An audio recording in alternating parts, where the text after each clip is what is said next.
Blog Talk Radio. Here we go.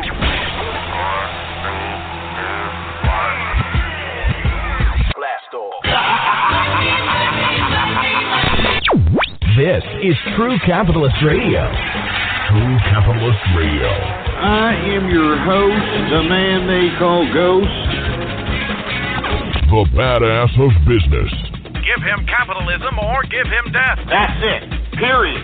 Broadcasting from his Skyline office studios in beautiful downtown Austin, Texas. You sound fruitier than a box of Fruit Loops, for Christ's sake. And now, he'll take it from here. Your host, the prognosticator of prognosticators, the man they call Ghost.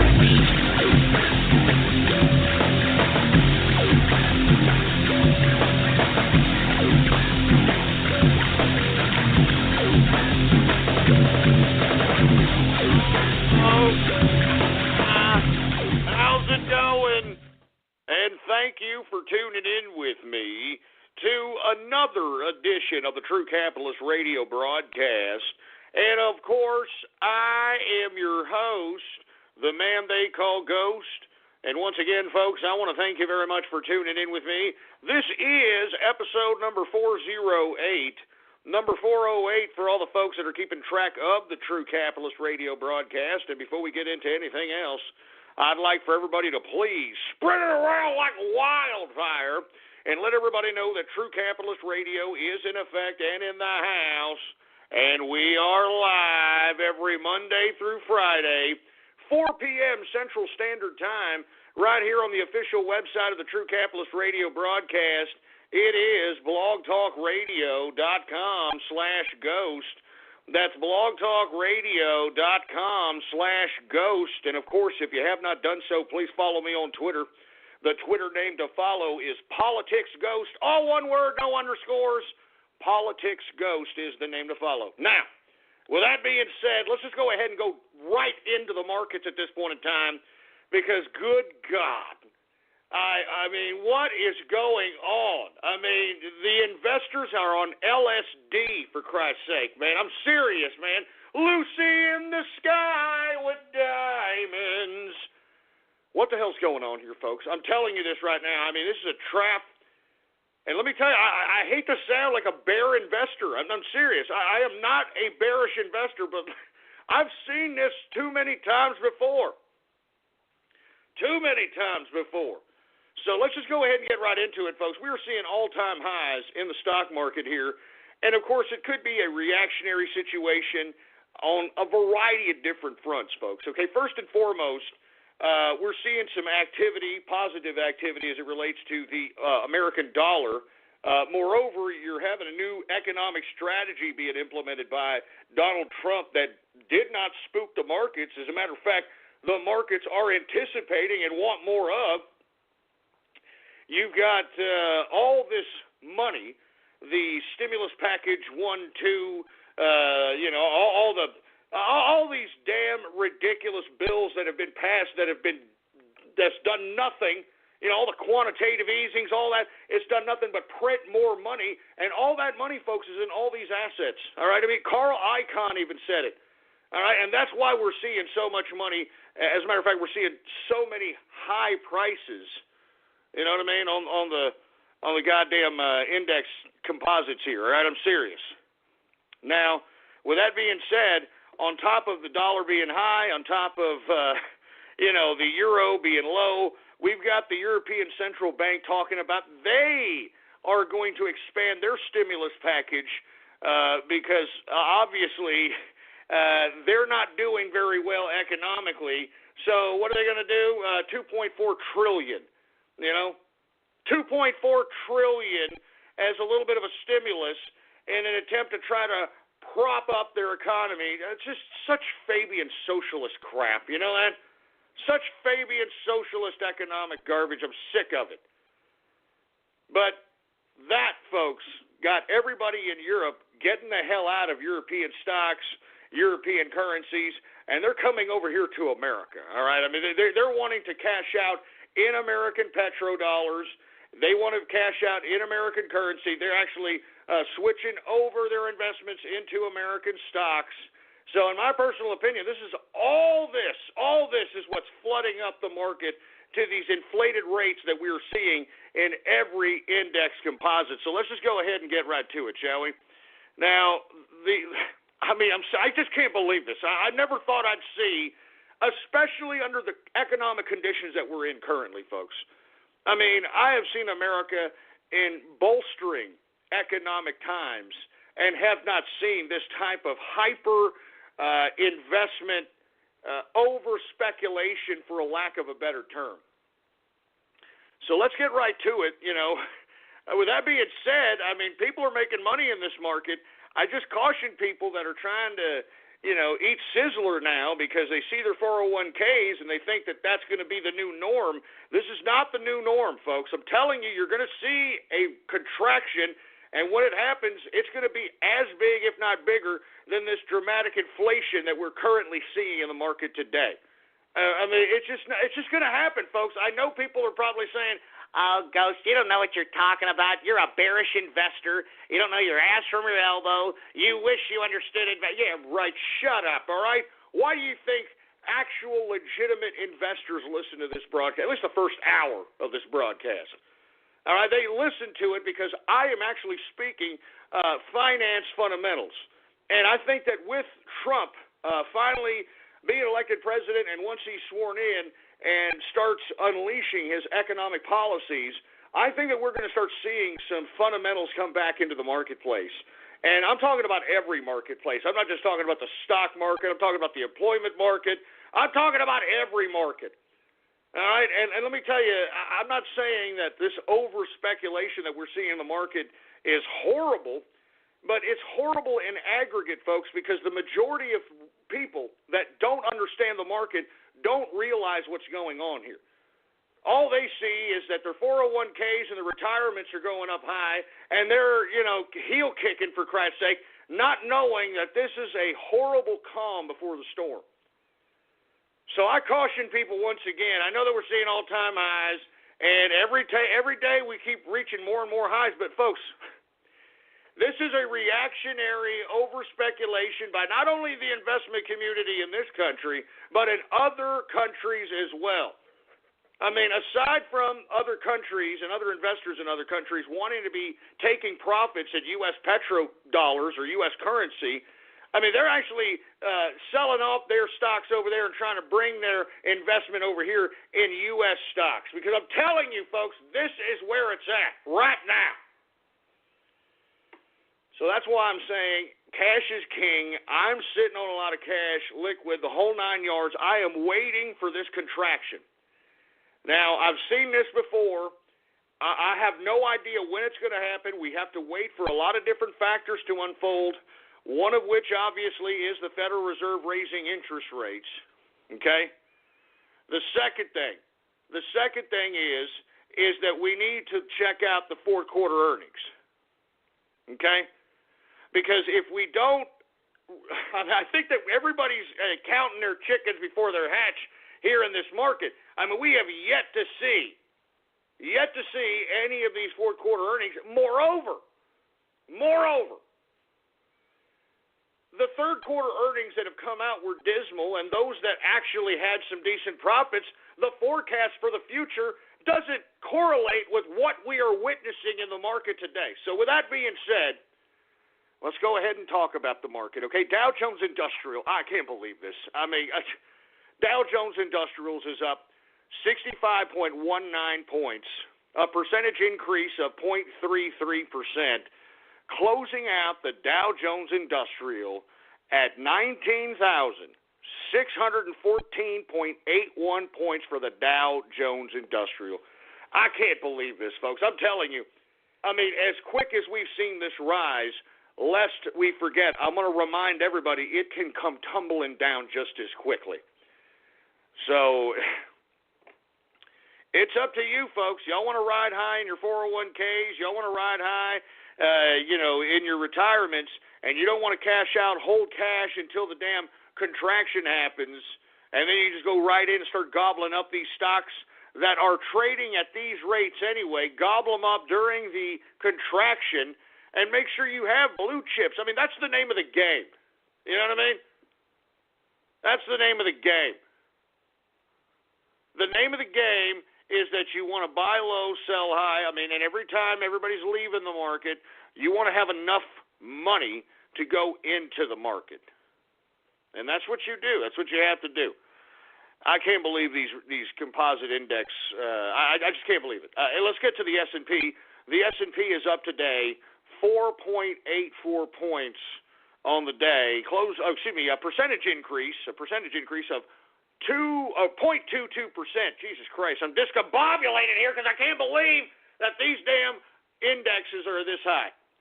But anyway, the S&P has a percentage increase of 0.22%, closing out the S&P 500 at 2,246.19 points for the S&P 500. Now let's get to the NASDAQ. The NASDAQ is up today 23.59 points, a percentage increase of 0.44%, closing out the NASDAQ at 5,417.36 points for the NASDAQ composite. Now, once again, folks, I have no idea when the hell these people are going to come down from whatever they're smoking. And when I say they, I'm talking about the investment community. There is no justification for these inflated goddamn index composites, but at the same time, there's a lot of money floating around out here, and they're being put somewhere. It's being put in the stock market, it's being put in the real estate market, all the stimulus packages, all the quantitative easing. This is where it's all at. And there is no justification for this, folks. I'm serious. I'm not joking around. Anyway, let's get to the commodities, shall we? Now, we see, of course, the helter-skelter market of the energy sector has become something peculiar as of late, thanks to the OPEC countries that say they're coming to a deal as it pertains to cutting oil production, or sometimes they're like, no, I'm not going to cut. I don't know what the hell they're doing. But whatever it is, it's causing a helter-skelter, wavy chart on the week as it pertains to energy. And let's go ahead and get to the energy sector at this point in time.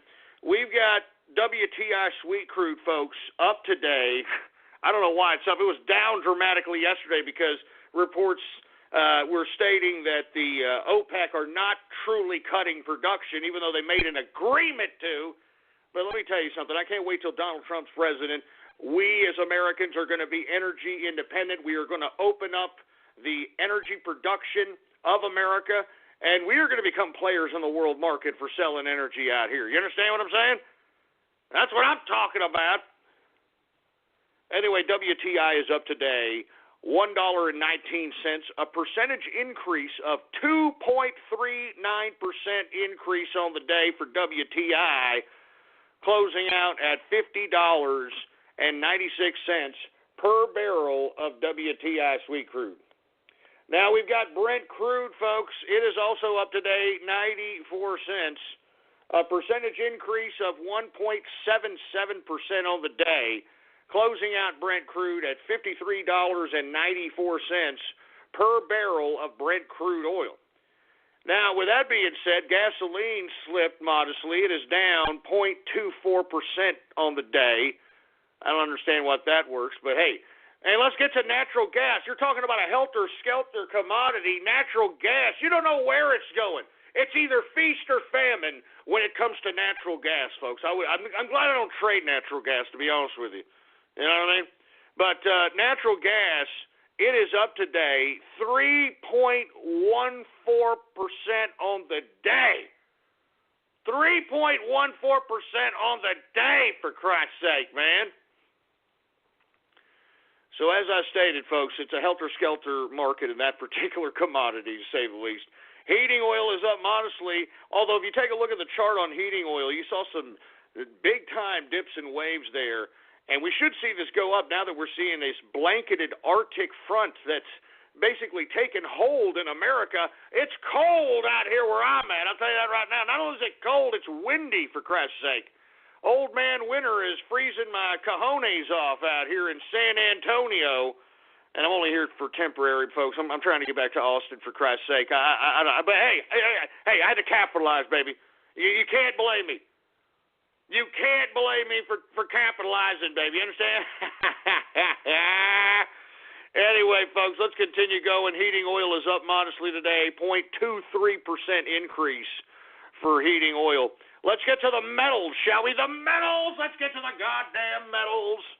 Now, at least we're seeing some level of consistency when it comes to the financial fundamentals as it pertains to if equities go up, then the metals commodity will traditionally go down, and vice versa. And I'm glad that we're seeing this consistency. And not to mention, folks, the damn dollar is raising in value. I mean, everybody in the world wants to be paid in U.S. currency right now. It's beautiful. That's why cash is king right now. Now, how long will that be? I have no idea. But right now, cash is king. And especially if the Federal Reserve raises interest rates, if you're holding cash, you can actually make money while holding cash if the Federal Reserve raises interest rates a considerable amount, because your cash literally becomes valuable as the Federal Reserve raises those interest rates. So that's what I'm saying, folks. I'm just waiting. I'm just waiting for this damn contraction in the stock market, contraction in the real estate market, and I'm going in. All right, I'm going in, baby. That's what you do. And you gobble up blue chips. You gobble up dividend-based stocks. You gobble them up, baby, at low prices. And why do you do that? You hold them on your person so that you can be worth something, have some kind of value, net worth. That's what it's all about as a capitalist, folks. All right? It's not about going out and blowing your cash and flossing on crap and having all that nonsense about what being rich is. That's not what it's about, man. You know what it's about? You having net worth and having enough income to be able to suffice whatever your level of comfort is. And I know we've talked about this many times on this show, but it bears repeating because there's a lot of folks that have a misconception on what being rich actually is. The misconception of being rich is that you're going to get this big, huge score and you're going to live off it for the rest of your life. That is not ever going to happen. I know that the Hollywood wand of the magic of Hollywood made you folks believe this, but that is not the case. The most richest men in the world, folks, they still work 15, 18 hours a day. Why? Because they have a certain level of comfort, and the only way that they're going to have their own private jets and their own help on disposal and their own cooking staff and their own gardening staff and their own butlers. And the only way they're going to have that is if they continue to work on a consistent basis and make the billions so that it can sustain that particular level of comfort. All right? And we all are different. We're all individuals. I mean, some people's level of comfort is just being an individual, having their own home, whatever they may call home. Some people may want an actual home. Some people may want a condominium. Some people want just an apartment, a car, some kind of an automobile. Just self-sufficiency is really what people want. It's time for Holiday Taste of Sam's. Hurry into your club and sample delicious party foods. Get inspired and delight your friends and family throughout the holidays. While you're there, save on your favorite appetizers, like 3 pounds of easy peel shrimp for just $19.98, or 10 pounds of yummy Tyson chicken wings, also just $19.98. Treat yourself and save at Sam's Club, December 16th through 18th from 11 a.m. to 6 p.m. Join us for the Holiday Taste of Sam's Club. See Club for details. So I strongly advise against people that try to live beyond their means, folks, because if you try to live beyond your means, you're destined for disappointment. And the bad part about living beyond your means is that when you're out here living lavish and you're, flashing money and you're flashing your car and you're flashing all this stuff, and when you come down because a contraction happens or you get laid off or however you were making your money at that time just stops, well, people are going to remember when you were, thought you were on the high hog and flossing and flashing your clothes and flashing all this stuff. They're going to remember that, folks. And you see, you don't ever want to be that person, that used to be something, that used to be rich, that used to have the nice car, that used to do that. That's why I tell people, do not live beyond your means. Just sustain yourself. Sustain a level of comfort. And then once you've done that, you want to move beyond that level of comfort? Well, do so in a very moderate basis. Because if not, you're destined for disappointment, folks. I've seen it 1,000 times. I'm not joking around. I've seen it 1,000 times. Anyway, let's get to the metal, shall we? Gold, folks, is down today, $5.10. A percentage decrease of 0.43% decrease on the day, closing out gold at $1,172.40 per troy ounce of gold. I'd like to see that gold price go down lower, and the only reason I say that, folks, is because I want to see people wear jewelry again, man. I mean, when people start flossing jewelry again, that's when society starts settling its ass down with all this ridiculous bitching and moaning like these social justice warriors, and the robberies tend to lay back a little bit because people are making their own means of income and don't have to resort to armed robbery to get whatever level of comfort or whatever the means that they want to appease. I mean, that's what I'm saying, man. I mean, I want to see people wear jewelry again. That is a very big sign of society when people are starting to floss jewelry out in the street like it's no big deal. That's when you know you have a decent economy going on once again. But we shall see, folks. Anyway, once again, we said gold, $1,172.40 per troy ounce of gold. Let's get to silver. We saw a weird anomaly yesterday, folks. Gold was up yesterday. Gold was down yesterday. Silver was up, a percentage point and change? I have no idea what the hell that was about, but it just underscores once again the spastic, mental, erratic behavior of the investment community at this point in time. That's why a lot of this stuff is hard to gauge for folks that don't really have a lot of experience of what's going on in the market. I've seen this a few times before, folks. I'm telling you, the more things change, the more they stay the same, to say the least. Anyway, we've got silver down today, 18 cents, a percentage decrease of 1.04%, all right, closing out the silver at $17.10 per troy ounce of silver. All right. Now let's get to agriculture, for Christ's sake. All right. Let's go ahead and do that. Now, agriculture, folks, we're just going to run down these very, very fast so that we can go ahead and get on with the broadcast here, folks. Okay. Now, of course, if you're not even investing in the agriculture sectors or anything of that capacity, but hey, I say these because it gives you a level-headed idea on why you're paying for certain things. You see, individuals just kind of go to the supermarket and they just grab what's on the shelf, and they have no idea why things are costing higher, why things are going lower. And you see, when you're keeping track of these markets here, you kind of have an idea. You have an idea. Anyway, folks, corn is down today 1.26% on the day for corn. And let me tell you, corn has been expensive out here. It's ridiculous. We've got wheat up today, 1.81% on the day for wheat. What have I told you about wheat? We've got oats is up modestly today, 0.11% increase on the day. Rough rice saw some sell-offs today. It was down, 1.61% decrease on the day for rough rice. We've got soybean down also, 2.10% decrease on the day for soybean. Soybean oil is also down, 1.77% decrease on the day. Let's go ahead and get to the soft, shall we? And as you can see, folks, a lot of freaking blood. It's a lot of red going on out here in the agriculture sector. And the reason is because it should be going down because the value of the dollar is going up. You know what I'm saying? So I'm just saying. Anyway, let's continue going. The softs, folks, they are a lot of blood here.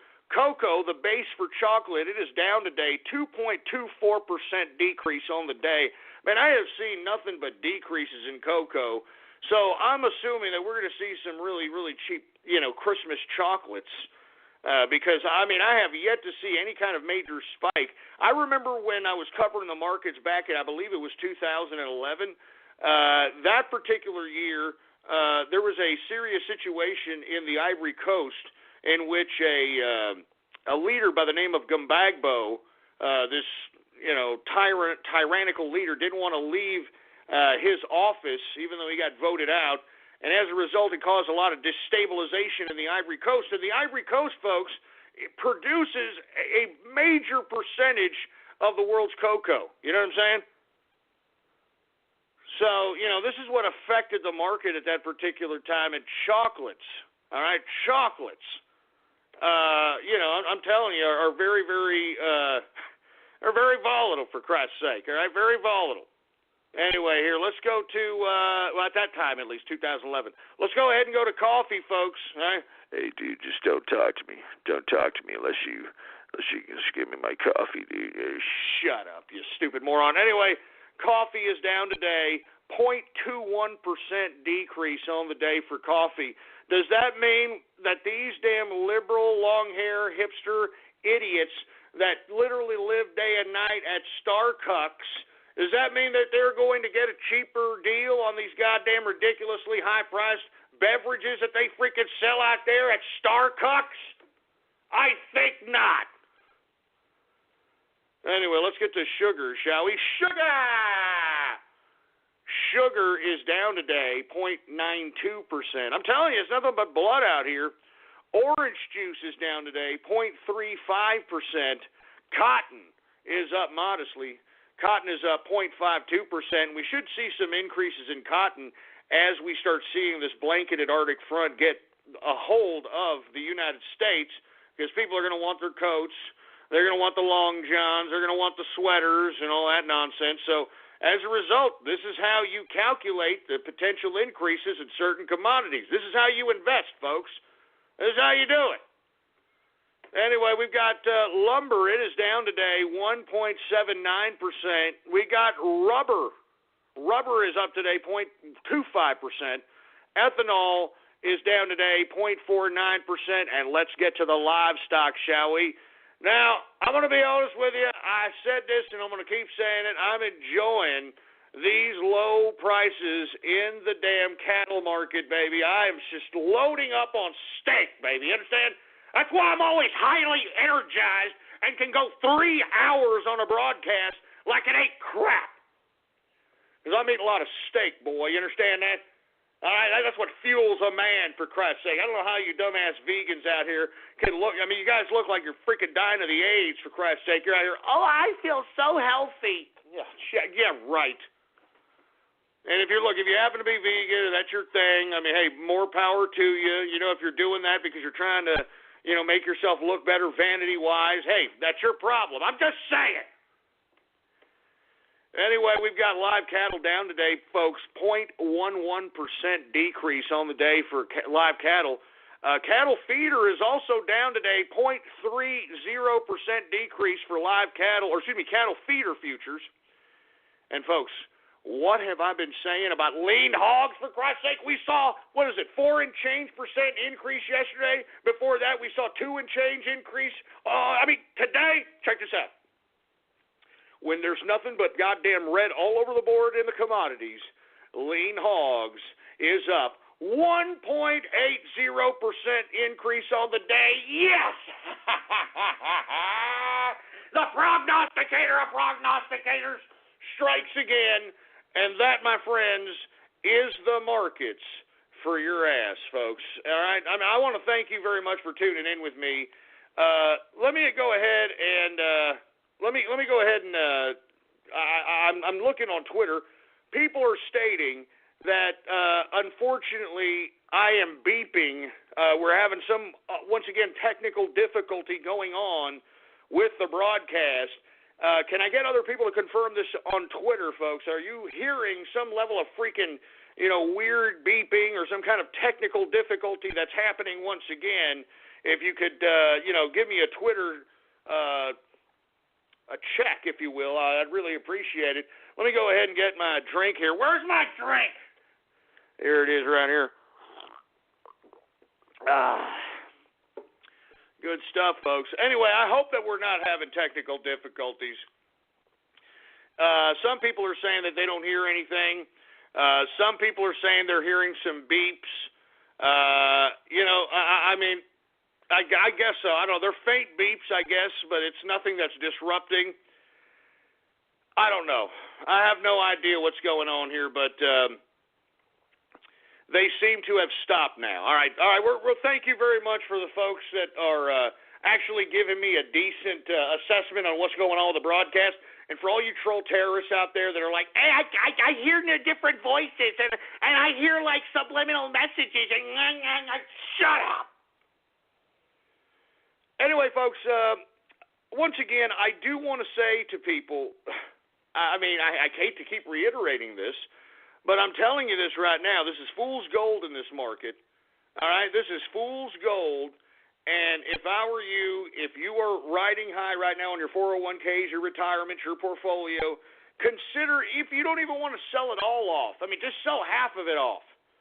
I mean, cash some of that high price off so that if, and let me tell you, there's no if, it's when, but just in your mind, if it comes down, you at least have those profits in which you sold on half of your investment to be able to go in and buy out some of these goddamn blue chip and high-end dividend-based stocks, for Christ's sake, man.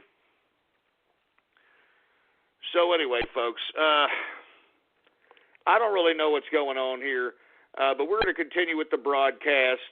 I want to thank everybody for tuning in with me. Before we get into Twitter shout-outs, I want to go ahead and start talking right away about Donald Trump news because, folks, he continues to amaze. I'm telling you this right now. Folks, if you're not aware, he has chosen Andrew Puzder, or I think it's his name, Puzder, I believe his name. This is the guy who, I believe he's the guy from Hardee's and Carl's Jr. and that sort of thing. I think he's a billionaire, okay? He is going to be appointed as labor secretary, and now you've got all these liberals talking all kinds of garbage now that, oh, well, he doesn't believe in the minimum wage, so that's a bad thing. I mean, you morons, don't you understand that the minimum wage law is the most racist law that the government has ever passed? And I've said this time and time again, it's racist in the fact that folks that are stricken to these impoverished areas of the country, and I'm talking about the black ghettos, the Mexican barrios, the white trailer parks, because there's not enough property taxes generated to suffice the public schooling necessary to facilitate a decent education to these folks, they are left out in the cold, literally, to live a perpetual life in this never-ending cycle of black ghettos, Mexican barrios, and white trailer parks. Now, how are they able to get out of that if they have no opportunity to be fully educated properly? All right, or I should say properly educated so that they can read, so that they can understand how to add, subtract, multiply, divide. I mean, these basic things that a lot of folks in these areas don't know how to do, man.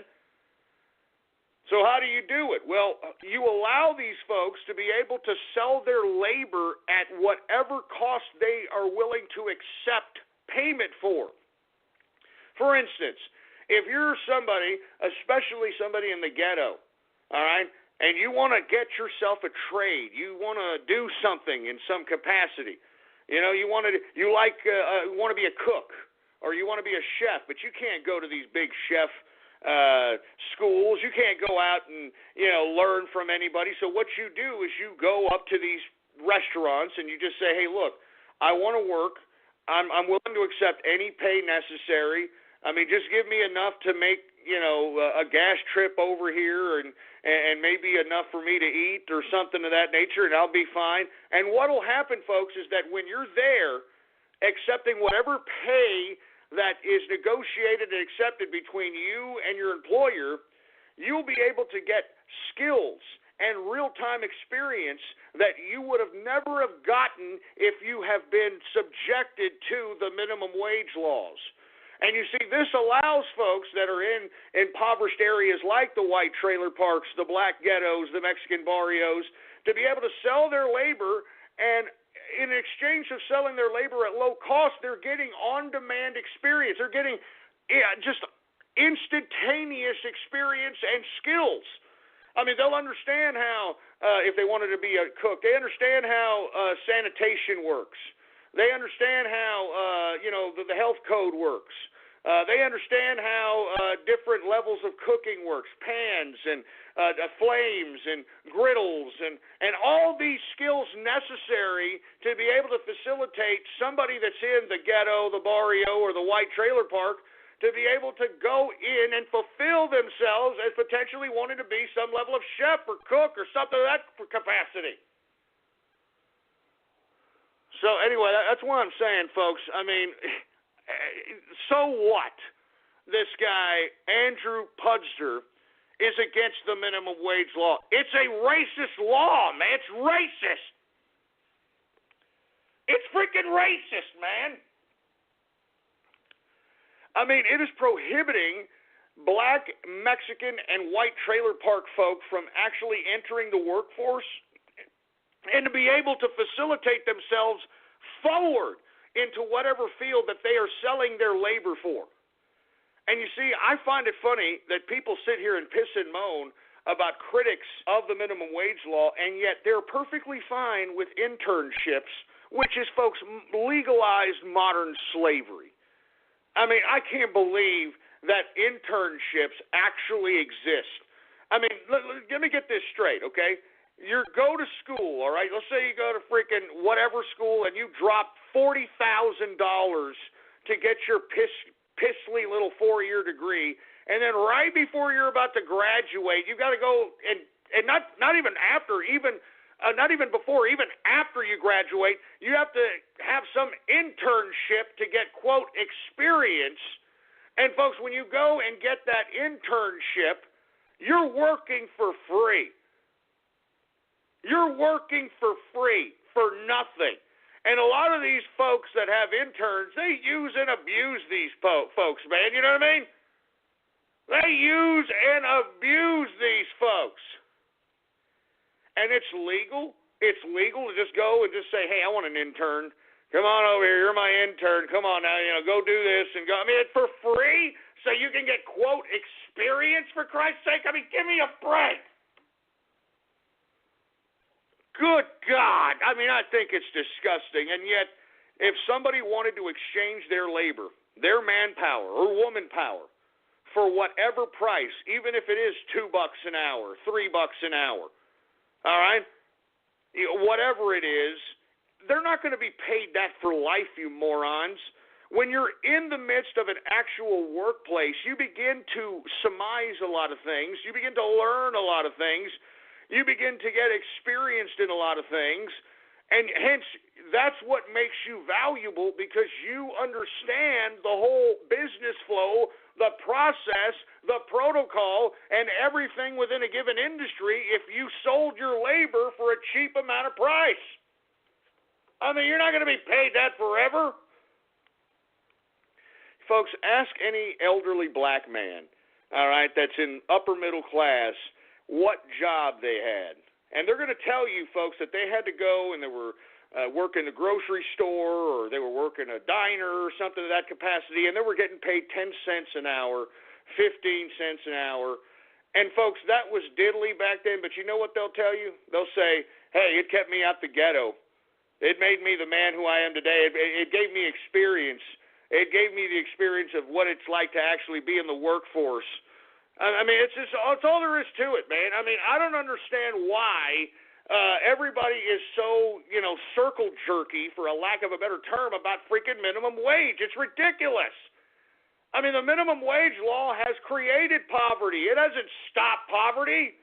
And now you got these jerk dicks out here. I mean, at first they were talking about $10 an hour. Now they're talking about $15 an hour. For what?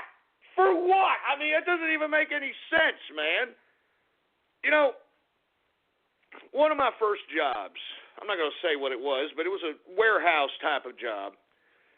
And I was very young, when I got this particular job. I mean, I don't want to get into it. I didn't work the job full-time per se, but I was doing something as a young kid and made a little money on my own, and I wanted to make more money. I was a very ambitious kid.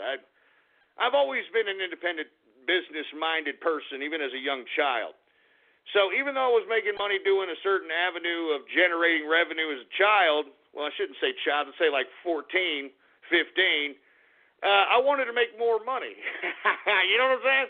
I wanted to make more money. So I got myself some kind of a warehouse job, and they actually paid a decent hourly wage at that time. I'm even embarrassed to say it, but because I'm not going to say it, but this hourly wage was rather generous for a warehouse job. So I felt pretty honored to have it. Now the problem is that when there was nothing to do at the job, this person that owned this warehouse facility would say, "Hey, why don't you do something that's going to help me make money? Why don't you do something that's going to make me money? Don't just stand there. What are you doing?" And, that said a lot to me. You know what I'm saying?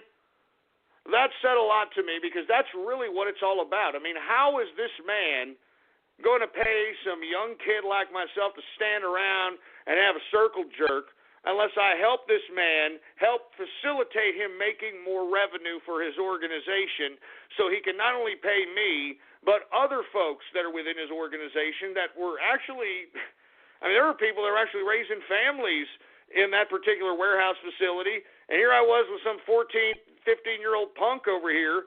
Of course I had the youth and manpower. I was being used for, that kind of brute strength type of thing. But still, folks, that rings true. No one's just going to pay you $15 an hour just because. All right? What you do in a job has to help make somebody else money. And that's all there is to it. And people probably are saying, well, why do I have to make him money? I can make myself money. Well, why don't you go do it then, jerk off?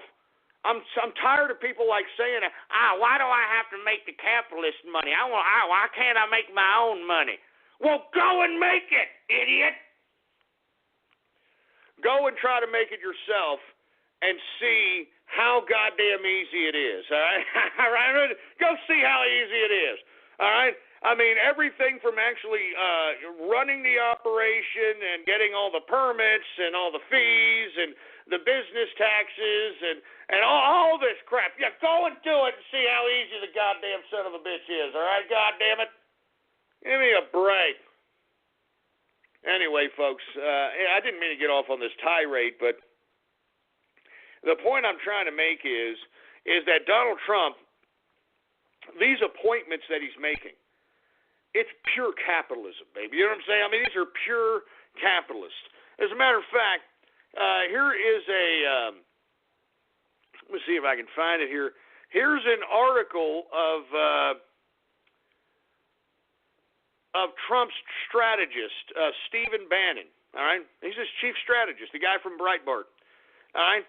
He wanted to limit voting to property owners. Now, haven't I been saying this, folks? Look, here it is right here. I'm tweeting it right now. Here it is. All right? Donald Trump's chief strategist, Stephen Bannon, wanted to limit the vote to property owners. Now, look, I think property owners may be a little bit of extreme here. I don't think that the vote should be just exclusive to property owners, even though that's what the forefathers wanted and intended. I believe that if you're a taxpayer, that should be the exclusive party that votes for the political establishment of this country. You understand what I'm saying? So that's all I'm saying. All right? The bottom line is that we have to realize that all this narrative by the left, all this narrative by the liberals that all you need to do is just help somebody and give them a leg up, give them a leg up, give them something. They'll get themselves out of the ghetto. Folks, we have literally witnessed for the past 8 years the liberal orgy of giving away money to supposed disenfranchised, disadvantaged people, and it has done absolutely nothing. I would like the true percentages of the folks that we have been giving money to for the past 8 years nonstop in food cards, and welfare and housing voucher programs and free health care and free child care, the works, all right? And how many of those folks actually got the hell out of the ghetto and stopped being a dependent on the government? I'd like to actually know the true numbers. I can tell you, regardless of the number, it does not justify the amount of investment that these liberals did for the whole, all you have to do is just give them a little leg up. That's all you have to do is just they'll be okay. They'll get themselves out of the ghetto. Just give them a little bit of money. It didn't work. So all this idea that, you just need, these people just need help, that's crap. Don't feed the stray animals, son, because they breed. And when they breed, that's more mouths to feed. And who's going to feed them? Who's going to feed them? Jesus Christ. Anyway, where's my drink? Where's my goddamn drink, for Christ's sake? Oh, man, that's good stuff. Anyway, let's go ahead and get to some Twitter shout-outs out here, folks. And before we do, I want to remind everybody, time is running out on you potentially purchasing the Remove Kebab apparel, folks. I think that we've only got about a couple of days left for the Remove Kebab apparel, so get it while you can, folks, okay? You can go to my Twitter account right now, Politics Ghost, all one word, no underscores, Politics Ghost, and click the pinned tweet on my Twitter account. And, of course, the Twitter account is Politics Ghost, all one word, no underscores. And, of course, folks,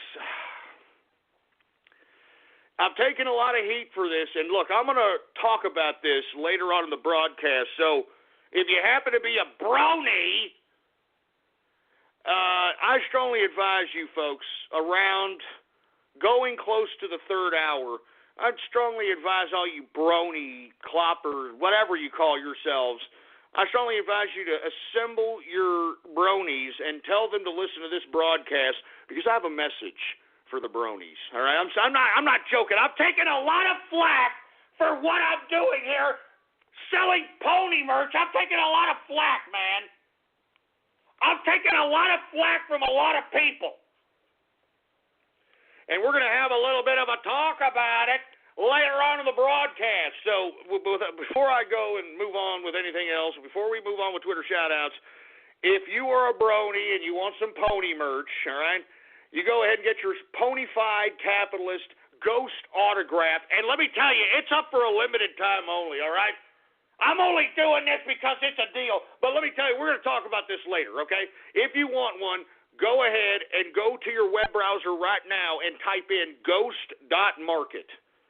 All right, ghost.market, and go ahead and hook it up there. All right, now that we've gotten that out of the way, we're going to talk about that pony merch crap, criticism, haterade, whatever. We're going to talk about that later. But without any further ado, folks, all right, without any further ado, let's go ahead and get to some Twitter shout-outs. And for you folks that are unaware, all you have to do is retweet the tweet that states True Capitalist Radio Live. The tweet that states True Capitalist Radio Live. If you retweet that tweet, I will give you a Twitter shout-out live right here on the broadcast right now. Engineer, do we have any Twitter shout-outs to be had, man? All right, well, let's go ahead and get to some Twitter shout-outs right now. Hey, what's going on to Frosty? How you doing? Good to see you. We got Cuck Lives Matter in the house. What's going on, Cuck? We've got Pennsylvania for Ghost. We got political news in the house. I'm not saying that disgusting. We got the Lost Brony. We've got Somalia Shakes. What the hell does that mean? We got Ghost Kruger. John Glenn, R.I.P. Yeah, I heard John Glenn, the guy that supposedly went up into space twice. He died today, so, sorry. We got, and look, right when I say that, look at this, Glenn Weightless again. Oh, Jesus Christ, man, come on. Look at this, Grim Reaper 1, NASA 0. I mean, come on. Come on, man. Look, I'm not even a fan of John Glenn, all right? But that's just wrong. The man just died, man. His corpse is not even cold yet, and you trolls are coming up with this crap. This poor guy's carcass is not even cold yet. Look at what you idiots are doing. I mean, good God, man. Freaking John Glenn. Give me the mic. I'm telling you, his carcass is not even cold yet. Look at what you sons of bitches are doing. I mean, yeah, you were shameless pieces of garbage, man. I'm telling you. I don't know how you people could sleep at night, some of you goddamn troll terrorists. I'm not even joking around. Good God. Who else do we got? We've got ND Juice, whatever the hell that means. AL Game Freak in the house. We got CR4A, what the hell that means. We got the Smiler. We got Lucifer. What's going on? Yeah, Lucifer's in the house. That's great. We've got Tweely Atkins that should be happy with the Brody Merchant. Shut up! We've got, I'm not saying that disgusting. We got Silent Capitalist in the house. We've got Artron Havoc. We've got TCR OU apparel. No, hell no. What the hell? No with that, boy. It's Longhorns, baby. Longhorns, boy. Now, there's Correct the Record again, huh? Jesus Christ. We got Sergeant Yoda. We've got the Smiler in the place. What's going on? Once again, retweet the tweet that states True Capitalist Radio Live. If you want a Twitter shout-out live right here in the broadcast right now, folks. That's what we do here on Twitter shout-outs. All right, who else do we got here? We got Scott C. Maga in the house. Ghost is Liberty Prime. Oh, here we go again, for Christ's sake. Angry Manju, for Christ's sake. Autograph Merchant. What the hell you mean, the autograph merchant? I know what you mean by that. I know what you mean. You all shut up. Autograph Merchant, man. What are you talking about, man? Hey, I'm not out here saying, hey, can you donate to my patron, please? Can you donate to my patron? Can you donate? Can you donate? Hey, I'm selling products out here, right? I'm selling products. I mean, if you have a little bit of appreciation for the show, which many people do, which I really much appreciate, they buy the product, and they actually give me some props and say, hey, look, I'm supporting the show. I appreciate it, Ghost. You're the man, you know. A 3-hour show. No freaking commercials during the live show, for Christ's sake. I mean, good God, you're a madman. So shut up with your freaking autograph merchant. I'd put a boot in your ass if you told me that in a goddamn bar room, boy. It's time for Holiday Taste of Sam's. Hurry into your club and sample delicious party foods. Get inspired and delight your friends and family throughout the holidays. While you're there, save on your favorite appetizers, like 3 pounds of easy peel shrimp for just $19.98, or 10 pounds of yummy Tyson chicken wings, also just $19.98. Treat yourself and save at Sam's Club, December 16th through 18th from 11 a.m. to 6 p.m. Join us for the Holiday Taste of Sam's Club. See Club for details.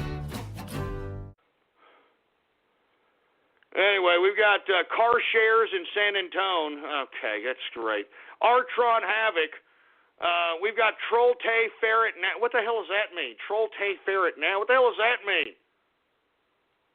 The hell is, I don't even know what the hell y'all guys are talking about, man. Seriously. You people, I'm only taking a couple of more of these. I can see where all this is going, for Christ's sake. Man, don't turn this into a bathhouse Thursday, please.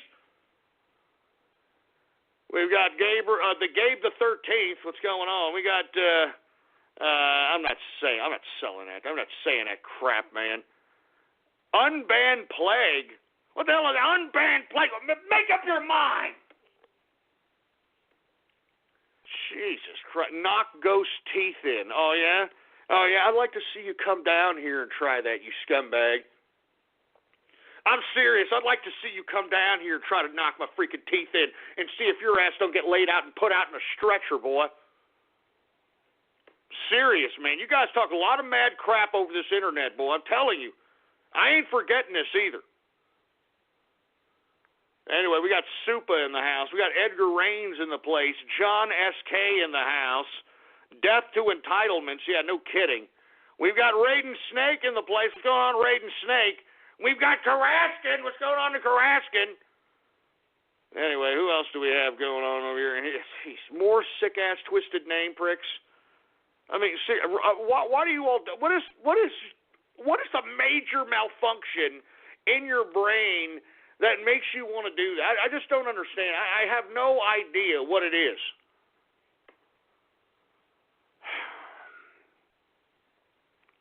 John Glenn's Quagmire. Oh, Jesus Christ, man. $15 an hour at the warehouse. Says, shut up, you idiot. I freaking barely made. I'm not even going to say it. I'm too embarrassed to even say how much I made, but it was actually a decent pay at that time. All right, we got Ghost as a Power Ranger. A Power Ranger, listen, I don't like any of these cartoons, okay? I'm not sitting back in my free time watching cartoons. I don't do that, all right? I don't do that. I read, all right? I like to think.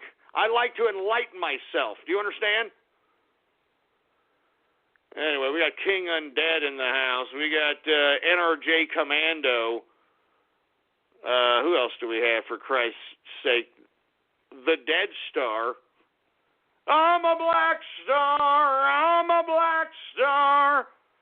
We've got Norwegian Hambone in the place. We've got Ghost Zero, Bronies 129. Man, shut up.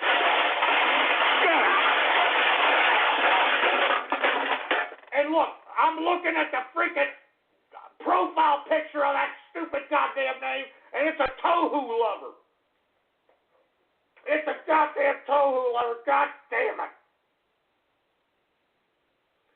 God damn it, man. That's just what I get, man. I'm telling you. I'm going to stop doing this freaking. I'm going to stop doing these freaking Twitter shout-outs, man, because I can see where all this is going. You people are a bunch of ungrateful scumbags out here. You try to besmirch me. You try to besmirch my show. And all I attempt to do every goddamn day, is to try to facilitate a broadcast in which I facilitate and relay and disseminate information to folk. Information to damn it, to snap synapses in your brain for Christ's sake. And then when I try to make the show a little bit interactive by having a goddamn Twitter shout-out, by having goddamn Raider Graffiti, this is the kind of crap I get over and over and over and over and over and over and over again. I'm tired of it, man. I'm seriously tired of this.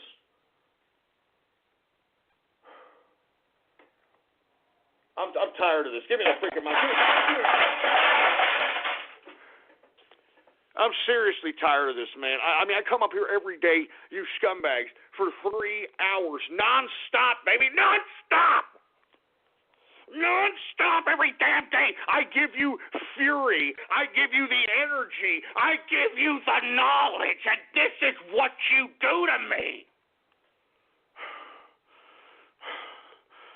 I'm only going to take a couple of more of these because I'm sick of this crap. I'm so sick of this garbage. Jesus Christ. We got Can the Man out here. What's going on, man? Jesus Christ, man. I'm just getting sick of this crap, man. I'm getting sick of this crap. What is it? Haley's Comet Pizza, asshole? Haley's Comet Pizza! Damn it! All right, that's it. No more Twitter shout-outs for you assholes, man. You see that? You see what happened right there? No more, no goddamn more Twitter shout-outs. I'm sick of it, man. I don't even know why I do this every goddamn day. I don't even know why I do this every goddamn day of my life, man. I do this every goddamn day. And all I'm doing is I'm just trying to do a simple podcast. I'm trying to do a simple broadcast. Jesus, give me the mic. This goddamn mic. Look, I'm going to be honest with you. You keep messing with me today. You all keep doing this to me today. You all keep... I'm going to end the broadcast early. And look, I'll take tomorrow off. I'll take Baller Friday off for myself. All right? Even though it's a goddamn Arctic freaking hambonio out here where I'm at, it doesn't matter. I'll take some me time, all right, tomorrow. I'll end the damn show early, for Christ's sake, man. I'll end the damn show early. You understand that, boy? I'll end this goddamn show early, boy. I'm not joking. Let me calm my ass down here. Where's my drink? Give me my drink, man.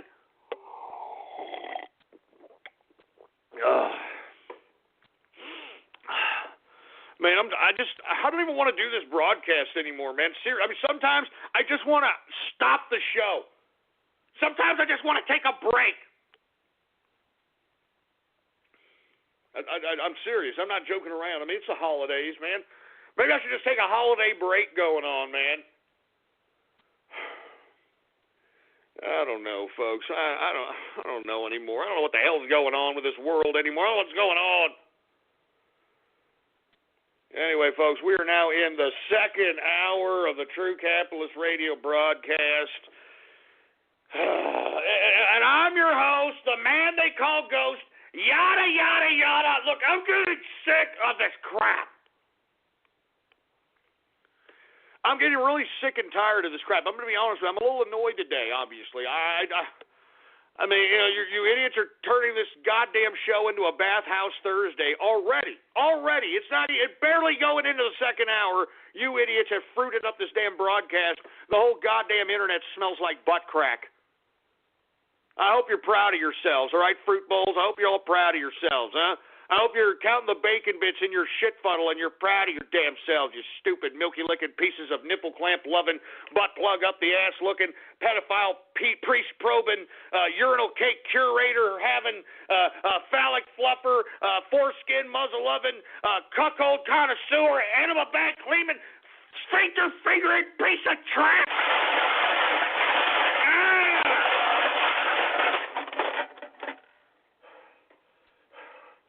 Tired of this crap. I'm tired of this crap, man. I should just end the show now and take the day off. You know, that's what I should be doing right now. Oh my God. I'm not joking around. I'm just gonna take the day off. I'm tired of it. Oh, my God. Give me the mic. Jesus Christ, folks. Look, I'm sorry I'm breaking down here early in this broadcast. Obviously, I'm not in a very good mood today, and especially when you got a bunch of goddamn troll terrorists and cyber vermin, man, that just keep picking at you, and twisting the damn knife, for Christ's sake, man. I mean, it's bad enough, folks. I'm going to be honest. It's bad enough that I'm getting heat for my own fan base because I'm selling freaking pony merch. All right, I'm going to be honest with you. I'm getting so much flack from it. And look, I'm going to talk about it later, but let me tell you, I'm not happy about what's going on, and I'm going to talk about it going into the third hour. So if you are a Brody, you better get every Brody you goddamn know and get them on this broadcast because I got a message for them. I got a message for the Bronies, for Christ's sake. So if you know Bronies, if you have Bronies on your goddamn freaking social media account, make sure to let them listen to this damn broadcast right around the end of the hour because we got some things to goddamn talk about, boy. Jesus Christ. Let me move on here, folks. Where was I, engineer? All right. Calm down, engineer. It's all right. Anyway, once again, Donald Trump chooses Andrew Pudster as the labor secretary. And, of course, Trump is continuing his thank you tour. He's going down to Hershey, Pennsylvania. And every time he has one of these speeches on this thank you tour, he always announces something new. He always unleashes something new. So I'm anticipating something that's going to be unveiled at this particular speaking engagement because that's what Trump does. I'm telling you, I'm glad this man is our president, baby. You understand? I'm glad he's our president, man. And I'm glad I'm a capitalist during this man's tenure. I know for a fact, because I've got all the pieces in play as a capitalist, that I am going to generously benefit from this man's presidency. You know what I'm saying? You know what I'm saying? I'm not joking around. I'm going to generously profit from this man's presidency, baby. And I'm loving every minute of it. So for all you jack dicks and jerk nuts and flap nuts and all you other jerk asses and fart knockers and dillweeds and all you other people out there that are going to hate on me and that, I don't know, for whatever reason you hate on me, keep hating, for Christ's sake. Keep giving me your energy, all right? Keep giving me your energy. I like it. That's right, folks. That's right. You're going to go ahead. You're going to keep hating on me. You're going to keep giving me your energy. Keep giving it to me. All you haters, hey, you can hate me, but I love you, baby. You understand what I'm saying? Keep giving me your energy. I like it. Oh, my God. Anyway, let me go ahead and continue going on here. We're talking about Trump headed to Hershey on his thank you tour. And let me tell you, I'm happy with Trump and what he's doing. All right? I mean, this is a capitalist revolution. Didn't I say that during the campaign, that this is our time now? This is the capitalist time now? And by God, this man is fulfilling that which I said during the campaign. This is a capitalist revolution. We've taken control of the Republican Party. We've taken control of the government. And by God, after 2017, this will be a new America. And Barack Obama's legacy, Barack Obama's presidency will be nothing more than a bad memory, than a black mark, no pun intended, a black mark on American history. I can't wait. Good God, I can't wait. I can't wait, for Christ's sake. Anyway, folks, once again, let me calm my ass down here. As a matter of fact, I got a lot of energy, man. I'm telling you. I have a lot of energy because I'm naturally energized, folks. You understand that? I'm a capitalist. I'm a capitalist. And I want everybody who's listening within the sound of my voice to become a capitalist. I want them to carve out their own destiny. I want them to use their own ambition, their own prowess, their own creativity to be able to carve out their own destiny. It is up to you. It is up to you to make things happen. And as I've always stated, folks, those that believe that things are going to happen to them are destined to be disappointed. One more again. Those that expect for things to happen to them already are setting themselves up for disappointment, because us capitalists, you know what we do? We go out and we make things happen. We go out and we make things happen, boy. That's what we do, boy. That's what we do. We go out, we make things happen. We don't just sit around hoping things happen to us. We make things happen. Anyway, let me move on, folks. Did you hear that Democratic leader, former Senate Majority Leader, the asshole from Nevada himself, Harry Scary Reid, has said goodbye to politics? Oh, Harry Reid is saying goodbye. Well, you know what? Good riddance. Good riddance, you melodramatic fruit bowl. I mean, what the hell did you accomplish during your tenure as a lifetime bureaucrat anyway there, Harry Reid, besides doing nothing but give kickbacks to those that donated to your campaign contribution account, you fruity-ass bastard? What the hell have you done, for Christ's sake? What the hell have you done, Harry Scary Reid? And let me tell you, remember that, I don't know, he was supposedly, this guy was exercising and the exercise equipment snapped and hit him in the eyeball or something. You remember that crap? I mean, give me a break, man. His freaking wife was cucking him out, slapping him around. You know what I mean? Come on. You know it and I know it. Guys, who's he fooling? Anyway, good riddance, Harry Reid, all right? Seriously, get the hell out of here. You know what I mean? Get the hell out. As a matter of fact, thank you very much, TC Capitalist. Look at Harry Reid. Here he is, right here, this disgusting, despicable, melodramatic, fruity-ass bastard. Look at him. He's on my Twitter account right now. I retweet. Look at this. He almost got his eyeball knocked out of his head because of some supposed piece of exercising equipment that snapped out and freaking snapped him in his face, supposedly. Get him out. We don't want you. Good riddance, Harry Reid. You're nothing more than some useless bureaucrat that's been flushed down the freaking bureaucratic toilet bowl. You understand that? And let me tell you, there's a whole bunch of you turds down there in that toilet bowl. You know what I'm saying? You're clogging up the toilet. I'm serious. There's a bunch of you damn politician turds that are just being flushed down the damn bureaucratic toilet bowl, and you're clogging up the toilet. And we're going to have to call up a plumber or something to mash up them turds so we can make sure you dumbasses go down the goddamn drain. I'm serious, man. I mean, good riddance, all right? Good riddance to Harry Scary Reid, man. Get the hell out. Get out. Y'all remember, folks, when Harry Scary Reid, during the collapse or the potential collapse out there in 2008, 2009, he was trying to defend certain monies that were going to his goddamn state. I mean, this is during the time, during the crash, where, you know, the government was trying to reallocate funds and, you know, kind of supposedly dispense those funds in other directions that were supposed to stimulate the economy. This asshole actually got up in front of the Senate and defended some bureaucratic dumbass appropriation of funds for something called cowboy poetry. Yeah, thank you. Somebody actually said it on Twitter before I said it. Somebody, who was that? Corn Blaster. Yeah, no, that's a great name. But Corn Blaster even said what I was going to say before I even said it on the air. This asshole got in front of the Senate as Senate Majority Leader and tried to justify whatever millions of dollars that were being appropriated for cowboy poetry. Look, folks, I don't know about you, all right? I'm from Texas over here.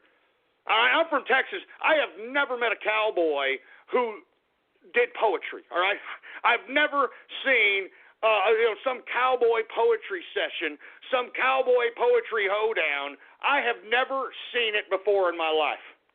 And yet, Harry Scary Reid, through his mechanisms of bureaucratic appropriation trickery, he was able to allocate funds so that his damn state could hold this goddamn cowboy poetry festival, for Christ's sake. What kind of cowboys are at this place? Cowboy poetry? I mean, what kind of poems are they reading to each other? I can only imagine. Yeah, I'm a cowboy. I got drunk. I'm taking a crap, and I'm passing out. I'm a cowboy. I mean, what exactly are these people talking about? How deep is cowboy poetry exactly, for Christ's sake, man? Oh, my God. Anyway, good riddance, Harry Scary Reid. We ain't going to miss you. Get out! And the faster you get out, the better. Now, let me move on to another subject that's very important, folks. I want to talk a little bit about how the mainstream media is trying to slant Pizzagate at this point in time. Now, straight out of the Washington Post, folks, all right, they're trying to claim that this Pizzagate, quote, hysteria has a lot to do with the, quote, satanic sex panic of the 1980s. The satanic sex panic? What the hell are they talking about? I mean, do you understand now how the mainstream media is trying to reshape this narrative, for Christ's sake, and trying to say that now it's, what, a Christian fanaticism against Satan? I mean, do you hear? I mean, look, folks, you can look this up for yourself. This is a Washington Post article that states that the reason Pizzagate is happening is because of the satanic sex panic of the 1980s. I have no idea. I'm serious. I have no idea what the hell Washington Post is talking about. But do you see how they're trying to spin this narrative now with Pizzagate? And, folks, look, I know there's a lot of you folks that really are on the fence about what the hell Pizzagate is, and I'm going to be honest, you have to really investigate what it is. You have to know the terminology. You have to know the circumstantial evidence. It's a lot to know. It's a lot to investigate. And as a result, folks, that's why a lot of folks are just turned off by it. That's why a lot of people now are like, it's a conspiracy theory. I don't want to know about it. And even when people start to investigate about this Pizzagate scenario, the implications of it, satanic pedophilia, they don't want to even have their minds go down that direction. I mean, folks, I have actually witnessed folks on video that are investigating this Pizzagate scenario crack down and cry, break down and cry, have a literal fanatic breakdown because they cannot believe what the potential reality is as it pertains to the underworld of our world. And the underworld of our world, folks, has a lot to do with child pedophilia, child sacrifice, Satanism, and such. And I don't know how much more evidence you need than the Catholic Church, than Jimmy Savile, than the Franklin cover-up. I mean, these are all incidents you could all look up on your own. These were heavy players, people that were connected to the royal family, people that were connected to the political establishment. These folks were all colluding in a child pedophile-type network. So you do the research on your own, folks. This stuff exists. As a matter of fact, folks, there was a school in the Los Angeles County schools in which one elementary school, there was a teacher that had been molesting children for freaking decades. So I'm telling you right now, this stuff exists, all right? 800,000 children go missing every year, and we never talk about it. We're more worried about Black Lives Matter and please don't shoot. We're more worried about social justice warriors and racism and all this crap that really is meaningless when it boils down to it. And meanwhile, 800,000 children go missing every goddamn year. And you know, folks, I've been a big advocate for young children for a long time. In that, I have been discrediting the single mothers that decide that they're going to have a child because they want it as an accessory to themselves, some kind of fashion accessory, or because it's cute, or because they can have a baby shower, or because, there's a whole bunch of weird reasons why women have children. And as a result of this, folks, they have trivialized baby making. I've said this for years. They have trivialized the creation of humanity. And as a result of that trivialization, this is why no one really cares if 800,000 kids go missing. You know what I'm saying? Nobody really cares if 800,000 kids go missing. No one cares because we have gotten to a point now, folks, where not only are women having children for, fashion accessories or whatever personal, disgusting, selfish reasons, but half the time, folks, a lot of these women don't even want the children after a while. A lot of the times, a lot of these single parents are a lot of parents that literally thought they wanted children but didn't really want them or didn't understand the responsibility. These are the people that leave their children in these vulnerable positions so that they could be at the hands of some sick, twisted molester, so they could be at the hands of some sick, sadistic pedophile. And that's what I'm saying, folks. Right now, at this point in time, the way our society is constructed, it is rather easy for these sick, twisted pedophiles to be accessible to children because there's so many children that if they're not unwanted, they're not necessarily properly taken care of. Their parents don't care. Their parents have their own lives. As long as the kids are not in their hair, they don't care. And to be honest with you, folks, this is really the basis of why this prevalence of whatever Pizzagate is headed down, which is pedophilia, Satanism, so on and so forth, that's why these people can get away with it. There's too many unwanted children out here. Too many unwanted children. I mean, take a look at the human trafficking that's coming out of Haiti. I mean, there was a lady that's tied to freaking Hillary Clinton that was busted trying to smuggle Haitian children out of the country. I mean, when you think about it, folks, all these international bureaucratic institutions, these nonprofit organizations that go into these places that have been afflicted with a natural disaster like earthquakes or they're afflicted with war and that sort of thing. What happens to the disenfranchised children? What happens to the children that don't have parents or get lost in the midst of migration? What happens to the children, folks? Nobody asks those questions.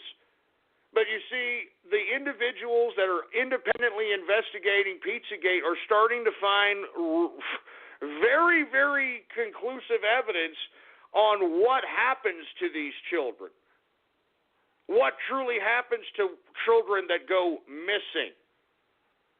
I mean, a lot of these children, folks, with all due respect, if they don't get killed in these ritualistic, satanic, pedophilic, I don't even know what you call these things, like ceremonies, I guess, they end up being so abused to the point where they are actually brainwashed into becoming actual agents for these sick, twisted people. And a good point, folks. I mean, and let me tell you, I strongly advise people, I know I brought this up one time, I'm going to bring it up again. I think y'all should look up into Jeff Gannon. Now, I know you folks that were around during the Bush administration know who I'm talking about. Jeff Gannon was an individual who basically got access to the White House press corps and was able to ask George Bush, as he was president, these softball questions. I mean, everybody in the press corps knew that this idiot was a plant. He wrote for some fictitious online magazine that no one ever heard of, and lo and behold, when private investigators, independent investigators looked into Jeff Gannon's past, they found that this man was a gay escort. He was a gay escort, and here this man was somehow weaseling himself into the White House press corps to ask the press secretary, if not the president, actual questions. And moreover, according to the White House logbook, Jeff Gannon had private access to the White House after hours. And this man was a gay prostitute. Now, is that fake news? How come when the liberals unearthed that wasn't fake news, but what's going on here in Pizzagate, that's fake news? And aside from Jeff Gannon, folks, being a gay escort and was a man that conveniently got access to the press corps in the Bush administration, I'm talking Bush Jr., aside from him being an escort and having that fictitious credentials to go into the press corps, this man, folks, is tied to a missing kid that went missing, I believe, in the state of Iowa some time ago by the name of Johnny Gosch. Johnny Gosch was snagged from his paper route as he was doing a newspaper route, kidnapped, and was never heard from again. And, folks, this connection between Johnny Gosch and Jeff Gannon is a very, very ominous one. The woman who is the mother of Johnny Gosch sincerely believes that Jeff Gannon is her son. And when confronted about it, they actually had these two confront each other via a satellite interview. Jeff Gannon looked like a psychopath saying, I don't know what this lady's talking about. I'm sorry, I'm not your son. I'm not your son. And all this other nonsense. So anyway, the point is that I strongly advise you to look back into those stories. Jeff Gannon, of course, people are telling me to cite the source. You're on freaking Google, you freaking lazy pricks. You proved me wrong. All right, you proved me wrong. I mean, freaking Google up Jeff Gannon. Google up Johnny Gosch Jeff Gannon. Give me a break, you stupid, ungrateful pricks. I'm just saying this because this stuff has always been around. This stuff of gay escorts and pedophilia and Satanism. It's always been there, folks. I mean, why don't you take a look at the potential case that was going to blow in the 80s pertaining to Bush Sr., which was the vice president, Ronald Reagan, and other high members of the White House. They were giving gay escorts privied access after hours to the White House, folks. The only reason that we knew this, and this was reported on NBC News. I mean, Tom Brokaw even reported this in the 80s, and that's probably still on YouTube, all right, that there was a scandal relating to the Bush and Reagan administration relating to gay escorts having privied access after hours to the White House. And the reason that they caught these people is because of credit cards, the credit card statements, for Christ's sake. It's time for Holiday Taste of Sam's. Hurry into your club and sample delicious party foods. Get inspired and delight your friends and family throughout the holidays. While you're there, save on your favorite appetizers, like 3 pounds of easy peel shrimp for just $19.98, or 10 pounds of yummy Tyson chicken wings, also just $19.98. Treat yourself and save at Sam's Club, December 16th through 18th from 11 a.m. to 6 p.m. Join us for the Holiday Taste of Sam's Club. See Club for details. Anyway, folks, look, the bottom line is the reason I bring these cases up is because it was independent investigators that found these things out. There was independent investigators that found out that there was escorts going into the White House. As a matter of fact, folks, Barney Frank, all right, the congressman from freaking Massachusetts, this guy was running a gay escort agency out of his apartment in Washington, D.C., for Christ's sake, while he was in office. Him and his boyfriend were actually running a goddamn escort agency out of their goddamn apartment in Washington, D.C., all right, during the 80s. And you know what he said about it? You know what he said? I'm sorry, I didn't mean it. I didn't know it. This guy was my boyfriend. I didn't know that he was running a gay escort agency. I mean, get the hell out of here. All right, get out. Get out. Anyway, the point I'm trying to make is, folks, notice how the mainstream media is trying to shape the narrative into something that is, oh, look at these fanatical people. Look at they're going back to the satanic sex panic of the 1980s. Look at them. They're so crazy. Oh, my God, what a bunch of losers. I mean, give me a freaking break, man. All right? Give me a break. And there's nothing fake about this. All right? And let me tell you, if you guys are too lazy to investigate on your own, well, that just goes to show you that you're intellectually lazy, fat pieces of trash that probably don't even need to be listening to my broadcast right now. Seriously. I'm not joking around. I'm sick and tired of this. You're on the internet, for Christ's sake. That's the beautiful part about my show. You know, I mean, whenever I have the slightest goddamn detail wrong, I've got everybody and their brother waiting for me on Twitter saying, no, you got this wrong. It's this. It's this.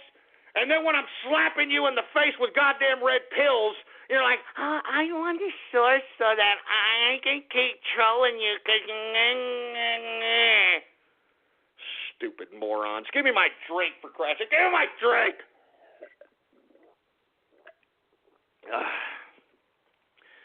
Anyway, folks, once again, this has happened.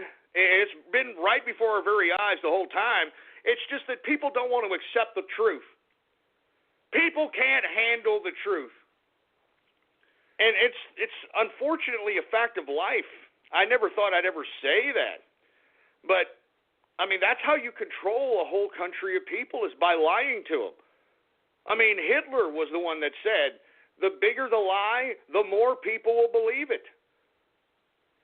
And I don't think that there's anything more true than that statement, because I mean, there is a mountain of evidence, not just in this Pizzagate scenario, but just in the Hillary Clinton leaked emails, the DNC leaked emails.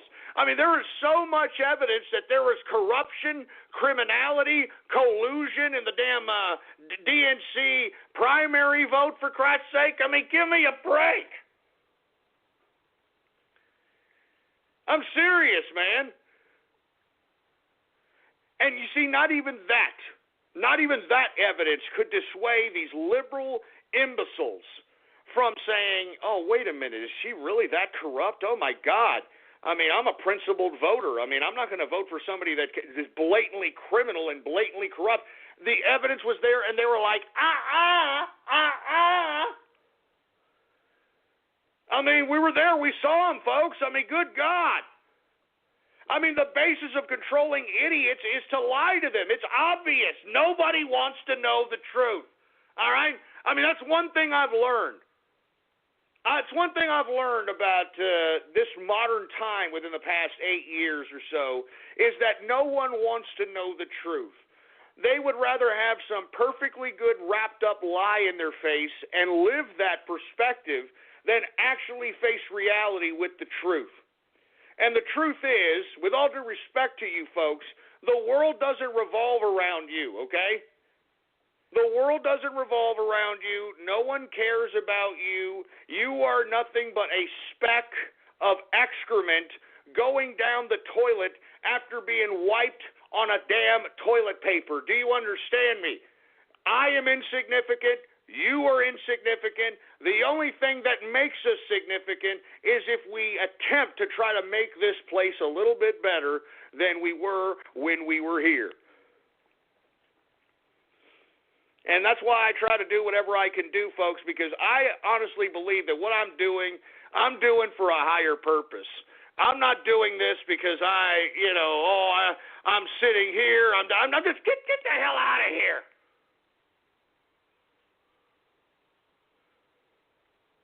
So anyway, the bottom line is it's enough with this fake news narrative, all right? The mainstream media, you're over. You're finished. Your credibility is over. Nobody believes you. You're outright liars, and you can continue to shape this narrative all you want, but there's enough people. There's enough people that know the truth, and it is those of us that knew the truth that ended up facilitating a grassroots digital campaign for Donald Trump that enabled this man to become president of the United States of America. I mean, you understand that, right? I mean, you had Hillary Clinton paying for trolls, for Christ's sake, and she still could not defeat a grassroots campaign. You understand? A grassroots campaign. Anyway, folks, let me move on to the next subject matter here. I want to talk a little bit about the Gatlin, Tennessee wildfires. Folks, they were started by two little snot-nosed little brats. You know, can you believe this? Allegedly, they got two suspected juveniles in lighting this fire in Gatlinburg, Tennessee, that killed 14 people. You know? A couple of little brats. I can only imagine these dumb brats being interrogated and the type of airheaded cockiness they're giving these cops. I can only imagine. I can only imagine. I'm sure they have no idea the type of devastation, property destruction, and death that they did because they thought they were so cute that they were going to light a damn fire in a place that you weren't supposed to be lighting fires in to begin with. Two little pricks. You know what I'm saying? Because two little pricks decided that they wanted to play with fire out there. Lo and behold, 14 people are dead. Thousands upon thousands of acres scorched out there in Gatlinburg, Tennessee. And I think it's an utter tragedy. But it's just a testament to the sign of the times, folks. It's a testament to the sign of the times because this is how these goddamn kids are nowadays, all right? They think they have no consequence, for Christ's sake, man. They have no shame. They got no pride. They've got no goddamn soul. And why don't they have soul? Because they were raised by their single mammy. And look, I am not trying to pigeonhole all single mothers. I know there's some single mothers that take care of their children. I get that. But I have always said a group is defined by its majority. Let me run that by you one more again, all right? A group is defined by its majority, and right now the majority of single mothers out here are the ones that are producing these disgusting, despicable, ungrateful, soulless offspring that we've got going on out here. And that's what we're having to put up with at this point in time, folks. That's what we're having to put up with at this point in time. The offspring of single mothers that did not raise their children properly, and they're mentally disturbed. They are mentally disturbed to where they actually believe that, you know what, I'm gonna start a fire right here. Nobody can do nothing to me. I'm gonna start a fire right here.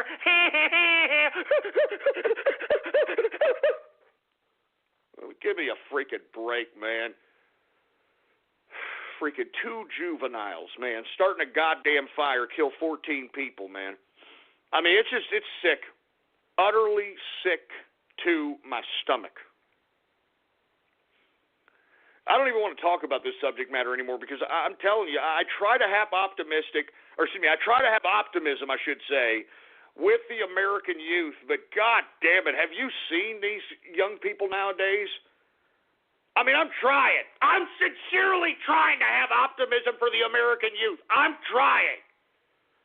But good God, man, I think that these past couple of generations that have been shitted out of the uterus pipes within the past 20 years have been just disgustingly ignorant and stupid. I mean, just take a look at the social justice warrior phenomena. I mean, just take a look at the entitled, ingratiated, self-absorbed perspective that these goddamn young people have nowadays. I mean, what a joke. What a joke. I mean, to the point where they think that they deserve $15 an hour to push a couple of buttons on a goddamn cash register, for heaven's sake. I'm serious, man. Give me a break. Oh, my God, man. Hey, man, I try. I try to have optimism for the youth out here. I try, but I just, for whatever reason, they always find a way to let me down. You know, they always find a way to let old Ghost down. Jesus Christ, man. Anyway, folks, let me continue moving on here with the broadcast, all right? Because, I mean, just talking about the Gatlinburg fire makes me sick. All right, it makes me sick because, you know, 2 little snot-nosed pricks, all right, 2 little snot-nosed pricks decided they were going to start a fire. 14 people are dead, thousands of freaking acres scorched, property damaged. What a bunch of jerk-offs. Anyway, let me move on, folks. All right, now let's talk a little bit about Cuba. Now that Castro's dead, folks, all right? Now that Castro is dead, and he had this agreement with Obama. Remember Obama, you know, we're going to open up tourism and this and that. Before Castro opened up tourism with Obama, with America, it had already opened up its borders to tourism. Canadians were going down there. Certain European countries were going down there. South American countries were going down there. And as a result, folks, there's so much tourism in Cuba, it's an estimated 3 million tourists plus a year that visit Cuba, that the tourists are eating up all the food in the island. I mean, it's not funny because the Cuban people are actually starving out here, but because the money is in the tourism, and the tourists, you know, they're Western civilization, you know, they like to eat. You know what I'm saying? I mean, I'm just saying. I'm just saying. All right? Anyway, these people are now finding it scarce to find basic food items because the tourists are eating it all up because, folks, in Cuba, there's a limited amount of land. And because they've closed themselves off from the rest of the world, they haven't really or they don't have a necessary trade deal to bring in other sources of food. And as a result, they're trying to be a self-sustaining country, and because there's a limited amount of food out there, it's got to go to the damn tourists, because that's where the money's at, for Christ's sake, man. That's where the money's at. So Castro, once again, what's happening in Cuba is the same thing that's happening in Venezuela. When the people let the state, they let a socialist or communist state allow them to allocate the resources allow them to make their social and political decisions, allow them to create whatever it is that their lives are, this is the consequence of that. There's nothing the Cuban people can do about this. They just got to sit, grin, and bear it. Because there's not anything that's going to remedy the fact that the food, which is the resource of the land, is going to go to the tourists, because the tourists are going to bring in the capital that's scarce within Cuba itself. I mean, this is socialism and communism right here. So as I'm stating, folks, socialism, communism in action right now. Cuba has an influx of tourists, and they're eating up all the food, and now Cubans are starving. Thanks, Castro and Obama. Yeah, thanks a lot. Hey, Castro, don't you think it would have been, I don't know, economic of you for you to establish some trade deals if you were going to open up your freaking country to tourists, all right, so that your people wouldn't starve like they are right now? God damn, these communist socialists are idiots, man. You know, they talk a real big game. They talk real big rhetoric when it talks about their hyperbole, their political philosophy, and all this other nonsense. But when it comes to actually applying their theories into practice, it never really works, does it? It never works, does it? Anyway, you know, it couldn't have happened to a better idiot, freaking Cuba, Fidel Castro. What an asshole. All right? As a matter of fact, I know I reported on this earlier, but this idiot was having his ashes towed in a procession, and the Jeep that was towing his ashes broke down. It broke down. This is a government Jeep. It broke down, so soldiers had to push this idiot's ashes all the way through the procession. I mean, a sign of socialism, a sign of communism. That's why we will never be communists. We'll never be socialists. Even though this damn idiot Obama tried to put us down that direction, we have now refused it. With the election of Donald Trump, we have refused it. It's the capitalists' time now. All right? This is our time now. This is the capitalist time. We took control of the Republican Party. We've taken control of the government, and I want you to watch and learn, baby. All right? When everybody in the next 4 years is reaping the rewards of capitalist economic policy, and everybody's gainfully employed, and everybody's got money in their pocket, and everybody's enjoying their life, you're going to remember this broadcast, folks. You're going to remember True Capitalist Radio. You're going to remember me saying all the things that I said, and when you're basking in your success, you're going to say, goddamn Ghost, the prognosticator of prognosticators. You're goddamn right, boy. You're goddamn right. Anyway, let me go ahead and continue on here, folks, because we're kind of running out on time here, and let me tell you, I got to get to this brony situation because it's been bothering me. It's been bothering me all day. Where's my drink, for Christ? Give me my drink.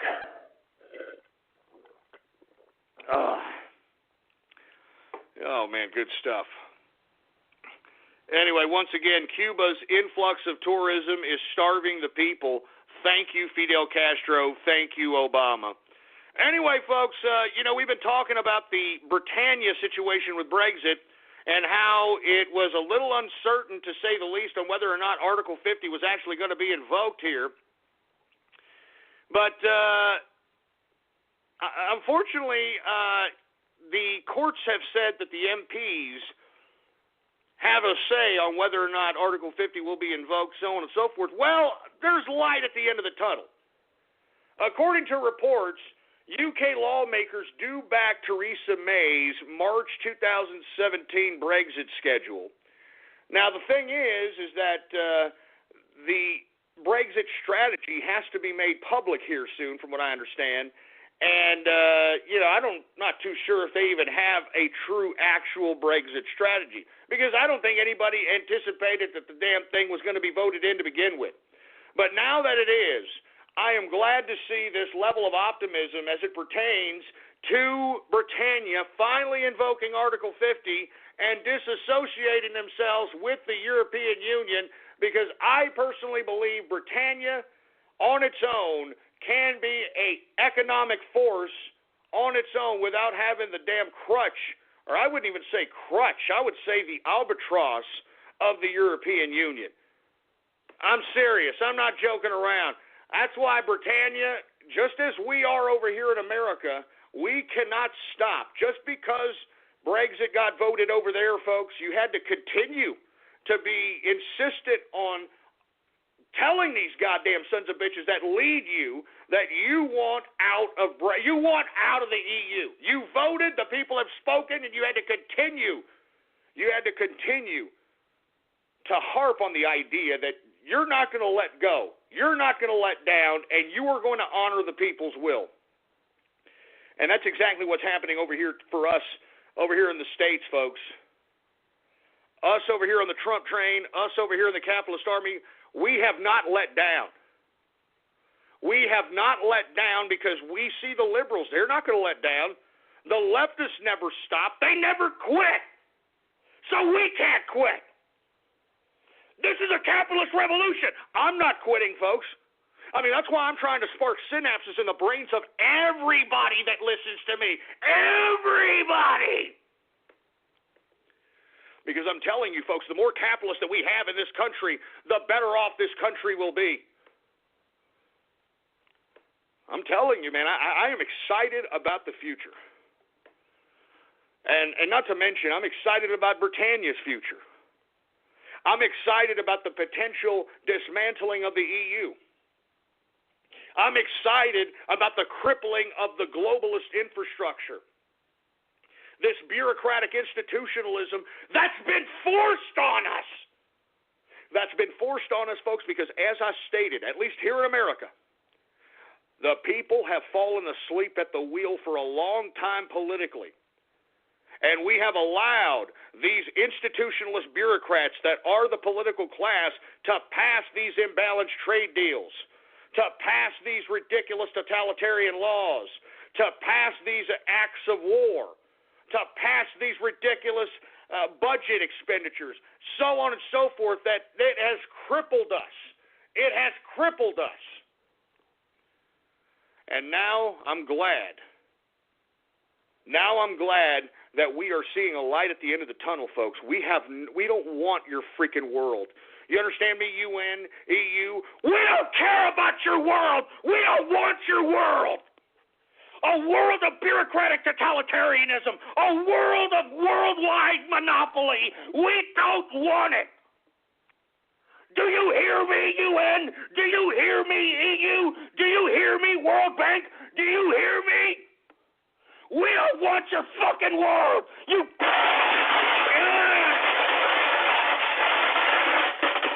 We don't want it.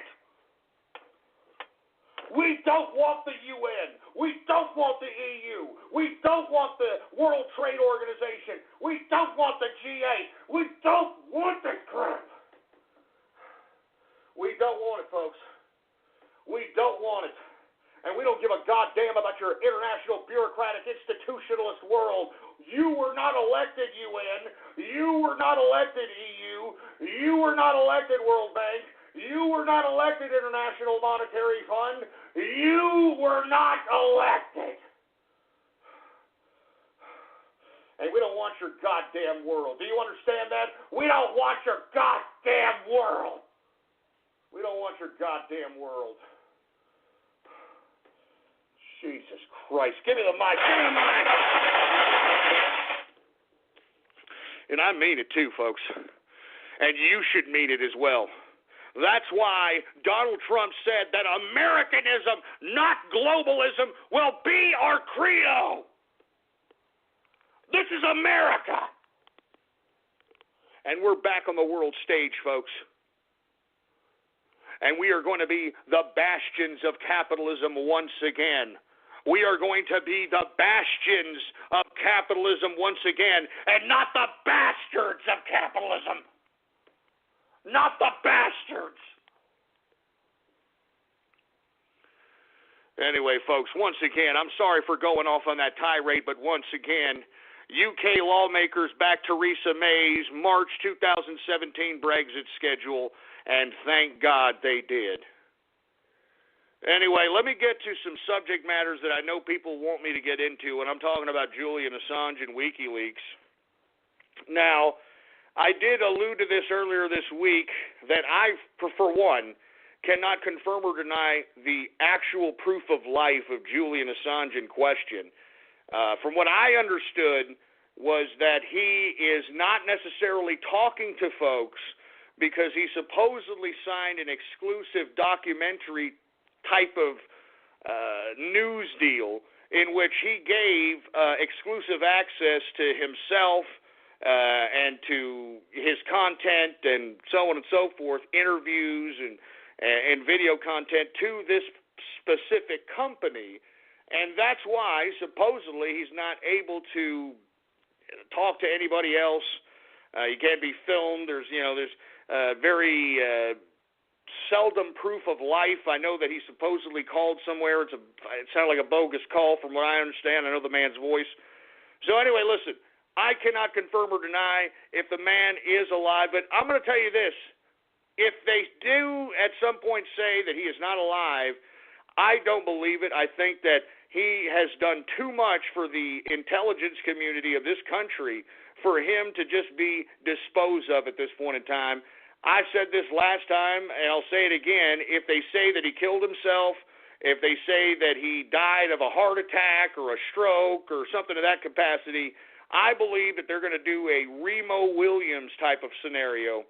And for you folks that are unfamiliar with the movie Remo Williams, I strongly advise you folks to look at it because that's exactly what's probably going to happen.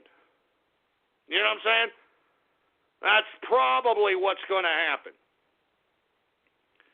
Because he was too big of an asset to not only the intelligence community, but to a lot of different factors there. So anyway, listen to me. All right. Let me calm my ass down here. Now, with that being said, supposedly Pamela Anderson went into the Ecuadorian embassy with some Whole Foods vegan crap and supposedly met with Julian Assange and kicked it with him, and I don't know, did a freaking Tommy Lee video. I don't know what the hell's going on. I mean, Pamela Anderson, why? I mean, this is an old, crustated whore bag. I mean, with all due respect, I mean, she's a bona fide slut, all right? And let me tell you, I know Julian, he likes sexually promiscuous women. I get it, but good God, man, what the hell? I'm tired of seeing Pamela just kind of show, oh, yeah, I'm Pamela. Oh, look, I've got my Whole Foods, and I'm going to see Julian Assange. Shut up. Jesus Christ, I can't believe this crap. You know what I mean? Freaking Pamela Anderson, for Christ's sake, man. Anyway, look, I don't know what's going on with Julian Assange. I'm going to be completely honest with you. And if he is compromised, it's not that he is excuse me. It's not that it's as if he's under duress. I personally believe that if anything, he's highly secure at this point in time because he's an asset to the intelligence community. I know that for a fact. I mean, he was the man that disseminated the information from the internal whistleblowers, for a lack of a better term, that basically leaked out the majority of this information.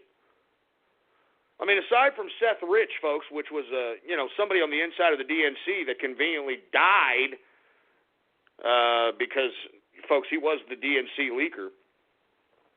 A lot of the other information, folks, was supplied by components of the intelligence community, the NSA, certain factions of the FBI, certain factions of the Secret Service. I mean, the intelligence community came together and did an internal coup to prevent the continuous onslaught of the fleecing of this country and the destruction of this country. And Julian Assange was used as basically the soapbox to disseminate this information to the proper folks. Because let's be honest with you, the majority of individuals that follow WikiLeaks and that are interested in the information that it disseminates are actually fairly intelligent people. And it's those people that really need to be reached. It's the intelligent folks. It's the folks that actually have critical thinking going on that need to be reached, because they're the ones that can convey the ideas necessary to convince the simpletons. And that's exactly what happened. So once again, folks, I personally don't know what's going on with Julian Assange. I was under the impression that this man had done some exclusive contract signing to a documentary film team, and that's why he was not taking any goddamn video interviews or anything of that capacity, because he signed his name on the dotted line because he needs money. I mean, let's be honest. I mean, this guy is a true liberal. He accepts donations and whatnot, but not too many people are donating to WikiLeaks. And unfortunately, Julian Assange has got a lot of legal bills. And moreover, I mean, he's got to sustain himself. I doubt that the Ecuadorians are just, paying for his room and board and food and housing and clothing and water and electricity out of the goodness of their own pocket, for Christ's sake. You know what I mean? You know what I'm saying? So anyway, I'm just simply stating that this Pamela Anderson visit to Julian Assange, it doesn't look good to me. I'm sorry. I don't trust this broad. And what makes this broad so special anyway? I mean, Pamela, 1996 was a long time ago, okay, baby? All right? That was a long, long time ago, and you're far from that.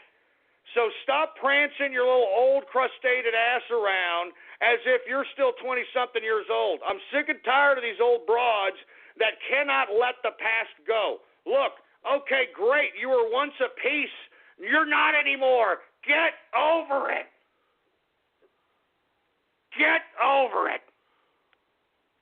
Anyway, I don't mean to be hating on Pamela Anderson, but, I mean, what the hell is she doing going up into Julian Assange's situation in Ecuador? I mean, this broad, first of all, is an idiot. All right, she's a complete and utter imbecile. She has no goddamn intellectual curiosity whatsoever. She's a complete airhead. I mean, what the hell are her and Julian going to talk about? Seriously, I mean, Julian is an intelligent man. I mean, what are they going to talk about? Huh? Are they going to talk about the Tommy Lee video or something? What are they going to talk about? They're talking about vegan sandwiches, for Christ's sake. Huh? They're going to talk about pickled pretzels. I mean, what the hell are they going to talk about? It's time for Holiday Taste of Sam's. Hurry into your club and sample delicious party foods. Get inspired and delight your friends and family throughout the holidays. While you're there, save on your favorite appetizers, like 3 pounds of easy peel shrimp for just $19.98, or 10 pounds of yummy Tyson chicken wings, also just $19.98. Treat yourself and save at Sam's Club, December 16th through 18th from 11 a.m. to 6 p.m. Join us for the Holiday Taste of Sam's Club. See Club for details. I'm telling you, folks, I have no idea what the hell is going on with Julian Assange. I wish I could tell you. I don't. I really, really freaking don't. But Pamela, I can't believe Pamela Anderson, man. Look, can somebody explain to me, this woman, first of all, is not even American. You know that? Pamela Anderson is a freaking Canadian. She's not even a blonde. She's a brunette, for Christ's sake. She just dyes her hair.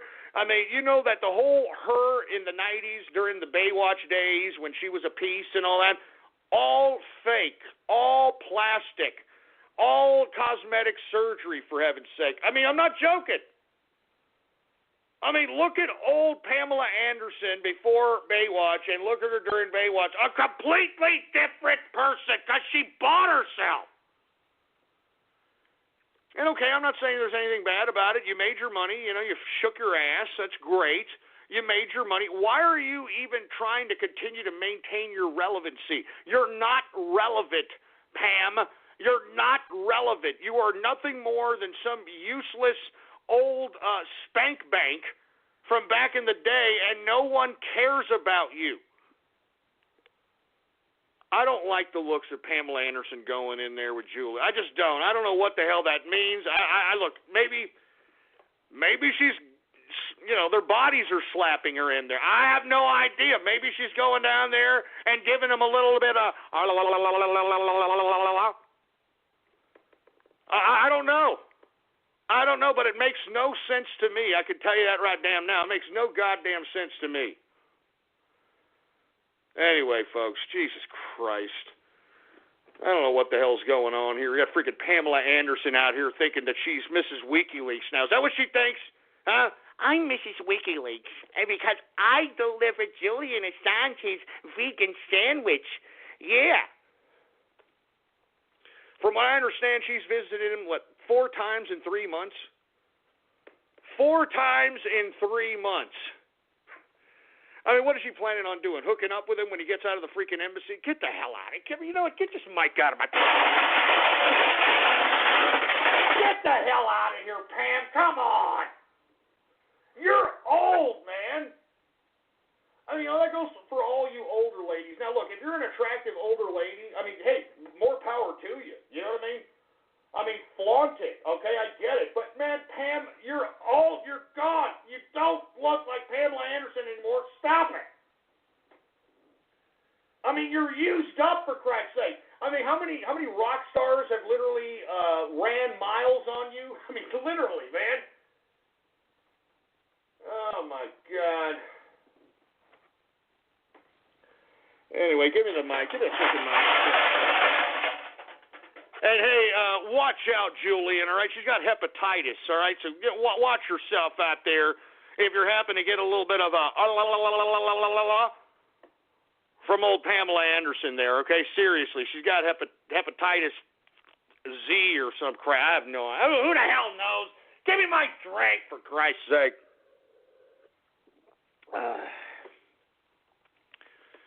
Anyway, folks, we are now approaching the 3rd and final hour of the True Capitalist Radio broadcast. And, of course, I am your host, the man they call Ghost. And once again, folks, I want to thank everybody for tuning in with me. Before we get started and before I discuss what I have to discuss about this pony merch brony situation, I would like to encourage anybody who happens to be a brony right now to spread this show around your little brony network like wildfire right now, because I want every brony that is within the vicinity of the internets to listen to my voice right now. All right, I'm serious. I'll give you a couple of minutes. Go out there and tell every one of these goddamn bronies to listen to this broadcast now. It's that goddamn important. It's that damn important. I'm not joking around. So if you happen to be a goddamn brony, go ahead and get your little brony friends and tell them to congregate and, you know, get your little bro hoofs and, you know, all that crap, whatever. Tell them to go ahead and listen to this broadcast right now, because I've got something to say here. I've got something to goddamn say. And before I get into that, I'd like for everybody to please bookmark the official website of the True Capitalist Radio Show. It is blogtalkradio.com/ghost. That's blogtalkradio.com/ghost. And, of course, if you have not done so, please follow me on Twitter. The Twitter name to follow is PoliticsGhost. All one word, no underscores, folks. PoliticsGhost is the name to follow. Now, without any further ado, do you have the bronies? Are they listening? Are the bronies goddamn listening? All right, I hope the bronies are listening in, because let me tell you something, okay? I, for one, am not going to say anything like, I'm a brony. No, never, no. But let me tell you, it's as if I did, because I actually entertained selling this pony merch. And for you folks that don't know what I'm talking about, because I sold so many of Mrs. Ghost autographs, which are going to go out tomorrow, folks, by the way, if you're waiting for them, all right, I went again and said, if we sold so many, I'll sell some pony merch. They sold them. So I got pony merch for sale, at ghost.market, the website. You can type it in your web browser right now, ghost.market. And I've got some pony merch, which, of course, is a Ponyfied Capitalist certified official autograph of yours truly, folks. All right, that is an official, real autograph of yours truly. And on the back, it is numbered. All right, it is numbered on the back, certified Ponyfied Capitalist. Now, why am I bringing this up, all right? The reason I'm bringing this up, folks, is because I have taken so much flack from people because I did this, all right? I mean, I've taken flack from everybody, man. I mean, they're calling me a brony. They're calling me a sellout. They're calling me a Jew. They're calling me a Jew. And look, I don't understand why I'm taking so much flack for this crap. All right, now listen, I am not sitting here announcing that I'm a brony. First of all, let's be honest. Let's take a trip back to memory lane for a second. I've never been a fan of the bronies. As a matter of fact, I've talked so much garbage about the bronies, I have no idea why they continue to listen to this broadcast. And they've been listening to this broadcast since 2010. 2010. It's 2016, man. I mean, I thought this fad was going to end a long time ago, and for whatever reason, it's gotten bigger. It's gotten bigger, and it's gotten bigger. And let me tell you, I have given my fair share of verbal abuse to the goddamn bronies, all right? I'm serious. I've given my fair share of abuse to the bronies, and yet they keep coming back. They keep coming back. They keep listening. All right? Now, the reason that I had this deal with the bronies, if, we sold so many of Mrs. Ghost's autograph that I will have some official certified with yours truly's autographed pony merch. The reason I did this, folks, is because, look, I want you bronies to start doing something. Don't think of this autograph, this pony merch, as anything other than this. It is a test.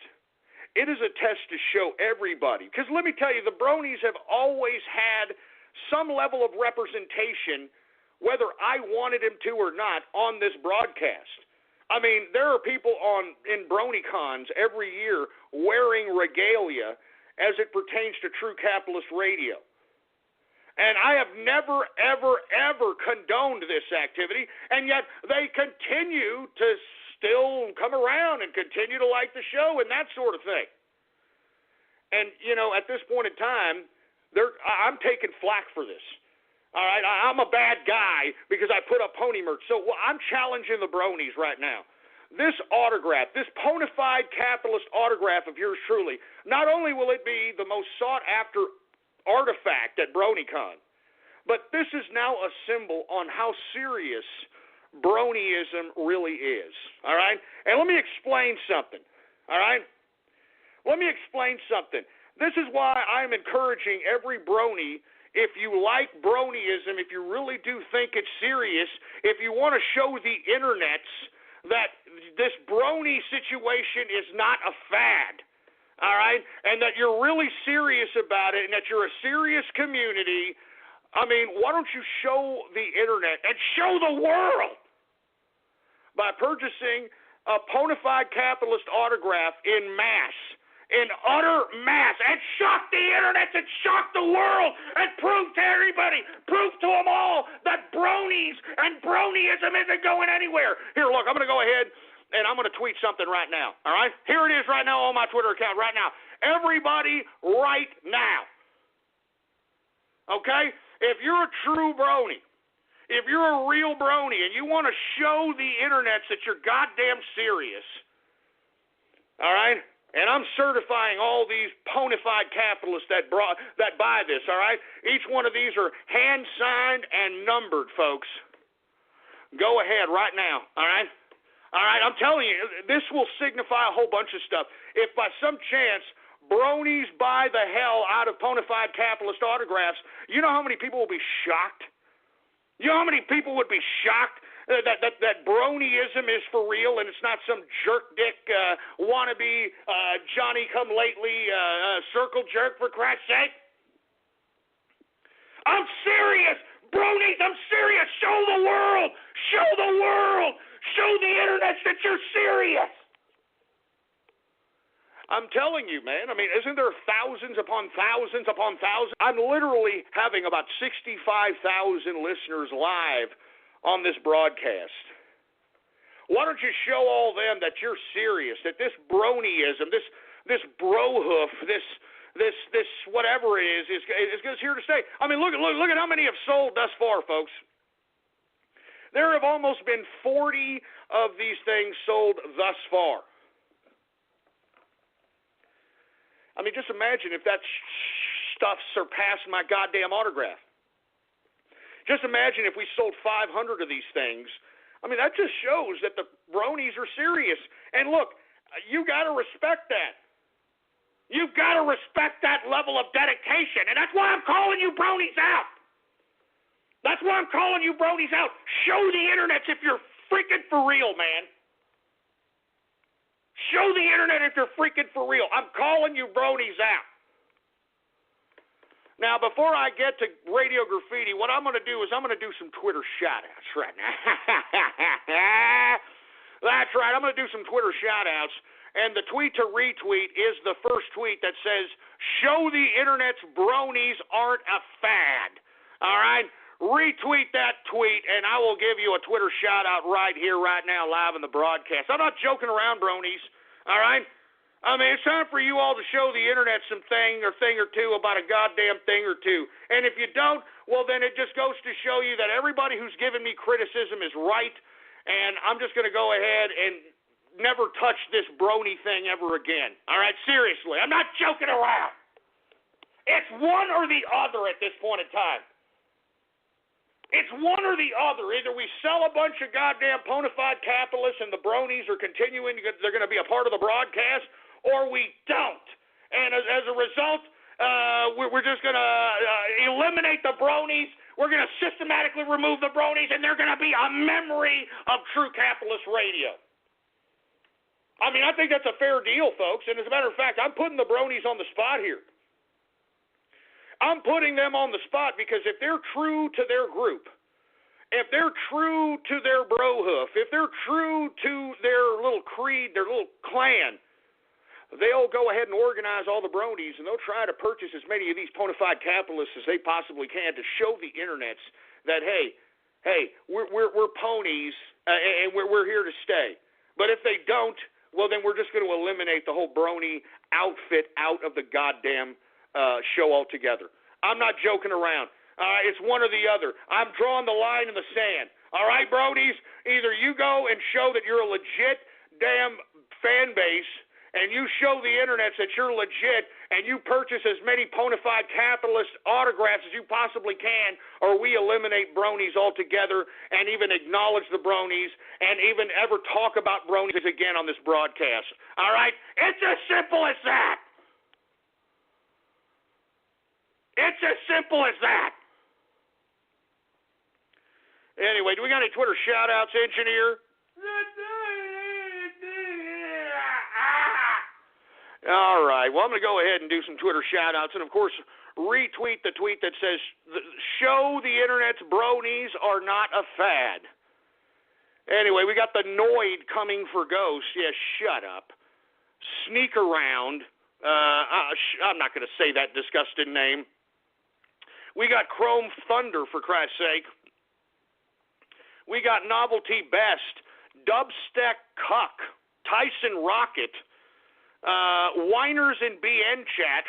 What are they whining? They whining. Hey, Brony Network Chat, listen to me. I'm not joking around. You better get all the bronies you know, and you better show all the critics that I'm getting. I'm getting a lot of critics. I mean, Inner Circle, Capitalist Army, I'm getting a whole bunch of critics. So if we don't see some sales in the bona fide capitalist that justify the legitimacy of brony fandom, well, then we're eliminating bronies altogether out of the goddamn show, period. I'm not joking around. I'm not kidding. And it'll be very easy for me to eliminate that crap, all right? It'll be very easy for me to eliminate that crap. Jesus Christ. As a matter of fact, man, I'm out of scotch. Let me go ahead and get some more scotch here, folks. I will be right back, and when I come back, we are going to go right in to Radio Graffiti, folks, all right? We're going to go right into Radio Graffiti. And look, I'm warning you, bronies. You've been around this show for a long time. And it's time for you bronies to gather together to show the internet that you're a legitimate fandom and start purchasing some of these bona fide capitalists. You're almost purchased 40. I mean, I think that if you're serious, you'd make a tremendous dent in that and show the world that, hey, bronyism is not just some jerk-off trend. It's not something fake. But if you don't, then we're going to go ahead. We're going to eliminate bronies altogether out of the freaking we're going to eliminate them. We're not even going to acknowledge them. We're not even going to say the word brony. Bronies are not even going to be a goddamn idea anymore. I'm serious. They're not even going to be an idea anymore. If you don't believe me, you just wait. Anyway, I'm getting the hell some more goddamn scotch here, folks. All right? I will be right back, okay? But before I go, I do want to tell everybody I'm very serious about this. I mean, you know, I've gotten a lot of flack from my own inner circle, from my own peeps here because of the bronies, and I'd like for the bronies not to make me look stupid. And if you do, well, then I'm just going to forget about the bronies. It's over. I mean, I'm not going to call on another brony name. I'm not going to say anything else about the bronies. I'm not joking around, man. And look, I know that there's a lot of folks out there that are like, come on, bronies, don't buy anything, dude. Don't do it. I want to eliminate you forever. I don't ever want to hear you on True Capitalist Radio again. I don't ever want to hear you again. So we shall see, you know, fate tells the story, doesn't it? And it's Christmas time. Isn't it a great time to get yourself some bona fide capitalist merch? Yours truly is hand autographing this, man. My autograph will be worth hundreds of dollars in a couple of years, all right? If not at BronyCon. So anyway, I'll be right back, folks. I got to go get some more goddamn scotch here. And when I come back, we're going right into Radio Graffiti. Go ahead and put on the Girl from Ipanema, engineer. Go ahead and put it on there. Because, you know, I gotta get some more beer first. Oh, wait a minute. That's the TCR. It's a wrong song, engineer. Get it straight. Jesus Christ.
listening to Ghost on True Capitalist Radio. True Capitalist Radio. All right, I'm back, folks. And let me tell you, I got me some scotch here, and this right off the hot wire here. I'm not really sure if this is actually confirmed or legit here, but apparently, what did I say? The prognosticator strikes again. Texas Senator Ted Cruz set to be nominated as Supreme Court Justice. What did I tell you? I said this was going to happen back in goddamn freaking March and April, boy. I said that's really what freaking Ted Cruz really wants. That's really what Ted Cruz wants. What Ted Cruz wanted was a lifetime appointment to the Supreme Court, and lo and behold, look at what's happened. Look at what has happened here, folks. Good God, man, the prognosticator strikes again, baby. I'm telling you this right damn now. Oh, my God. Anyway, folks, let's go ahead and get to everybody's favorite part of the broadcast, and I'm talking about radio graffiti. That's right, folks, radio graffiti, the part of the broadcast where the spectators become a part of the spectacle. All you've got to do is give me a call right now at 563-999-3791. And when I call on your area code, you've got exactly 3 to 4 seconds to say whatever it is that's on your mind. That's why we call this radio graffiti, all right? And let me tell you something, folks. I know that there's bronies out here that are now trying to get this sold. Let me tell you, I mean, the bottom line is that you bronies, you've been a big part of the goddamn broadcast, whether I wanted you to or not. Now it's time for you to show, not me, you got to show the critics out here. You got to show the haters. You got to show everybody that doesn't like you that you guys are a serious fan base, and you can do so by buying a huge amount of bona fide capitalist ghost autographs, baby. You understand that? And like I said, if we don't see a dramatic, sale of these things, well, I hate to say, folks, I'm going to have to eliminate bronies from the program altogether. I mean, we're going to have to eliminate the idea of bronies. We're going to have to not acknowledge them. I may even start having to ignore them. I'm not joking around, folks. I have taken too much flack for this. All right? Inner Circle, Capitalist Army, I've taken all kinds of flack. So you bronies, don't make me look stupid. And you know what? If you do make me look stupid, that'll be the end of bronyism. We will never hear bronyism on this goddamn broadcast ever again. Ever. It's time for Holiday Taste of Sam's. Hurry into your club and sample delicious party foods. Get inspired and delight your friends and family throughout the holidays. While you're there, save on your favorite appetizers, like 3 pounds of easy peel shrimp for just $19.98, or 10 pounds of yummy Tyson chicken wings, also just $19.98. Treat yourself and save at Sam's Club, December 16th through 18th from 11 a.m. to 6 p.m. Join us for the Holiday Taste of Sam's Club. See Club for details. It's time for Holiday Taste of Sam's. Hurry into your club and sample delicious party foods. Get inspired and delight your friends and family throughout the holidays. While you're there, save on your favorite appetizers, like 3 pounds of easy peel shrimp for just $19.98, or 10 pounds of yummy Tyson chicken wings, also just $19.98. Treat yourself and save at Sam's Club, December 16th through 18th from 11 a.m. to 6 p.m. Join us for the Holiday Taste of Sam's Club. See Club for details. Anyway, folks, we got a whole filled-up phone line system here. Let's go ahead and get to Radio Graffiti. Do we have? Obviously, we've got Twitter chat. We obviously got Radio Graffiti, right, engineer?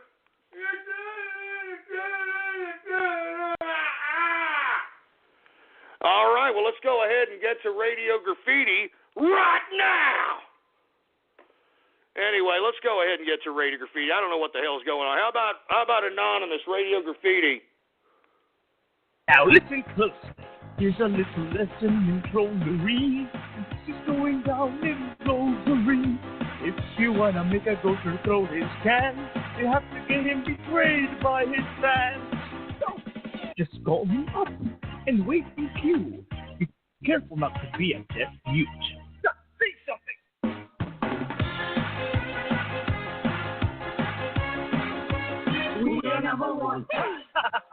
Now look at the splice that I just found. When I say go, be ready to grow. Go! Play it at him, not me. Let's try something else. Now watch and learn. This is what we'll do to make fun. I mean, did somebody actually make that song, for Christ's sake? Good God, who else do we got? We got a whole bunch of anonymouses, for Christ's sake. Y'all better be worth the crap. Anonymous Radio Graffiti.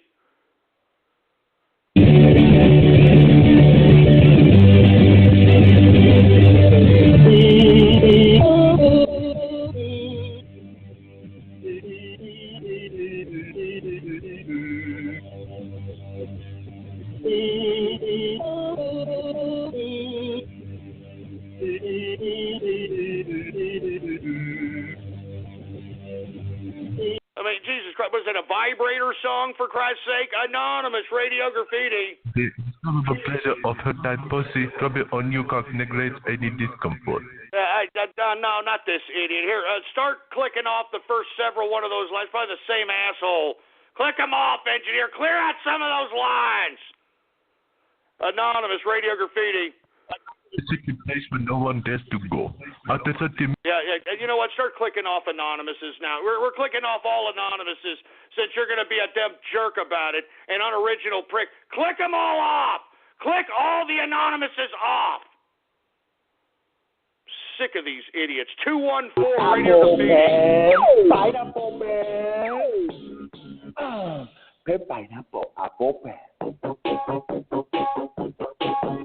Christ, for Christ's sake. 323 Radio Graffiti.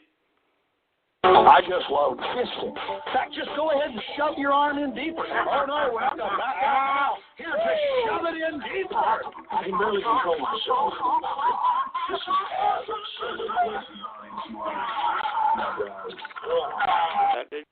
Shut up, all right? That's sick-ass splice. 412 Radio Graffiti. Mr. Tamsey, Radio Graffiti. 12th day of Christmas, ghosts wake up for me. 12 cans are rolling, 11 clowns are killing, 10 trumps are stumping, 9 deaf mutes, 8 chicks, 7 dirty diapers, 6 empty nothing, 5 well 4 trans. I mean, man, hey, you know what? That's a horrible recording, for Christ's sake, man. I mean, why don't you do something about your voice? You got such a monotone voice, it literally drowns in with the fucking shit music. Excuse my French. 919 Radio Graffiti. fuck you, Texas, and fuck you, Lone Star Beer. Fuck that fucking Alamo and fuck Longhorn Steak. Yeah, shut up. Let's not start that, for Christ's sake. 224 Radio Graffiti. Napoleon, Alexander the Great, Donald Trump. We're all cut from the same cloth, and that cloth is very, very large. It's not too big, is it? No. Why do New Yorkers have such big mouths? Go big or go home. Because they eat big pizza like the big New Yorker from Pizza Hut. We're talking 40% bigger. Shut up, you stupid moron. 954 Radio Graffiti. SurgeRadio.org. Oh, that's right. DDoS that. Okay, we got it. How about 973 Radio Graffiti?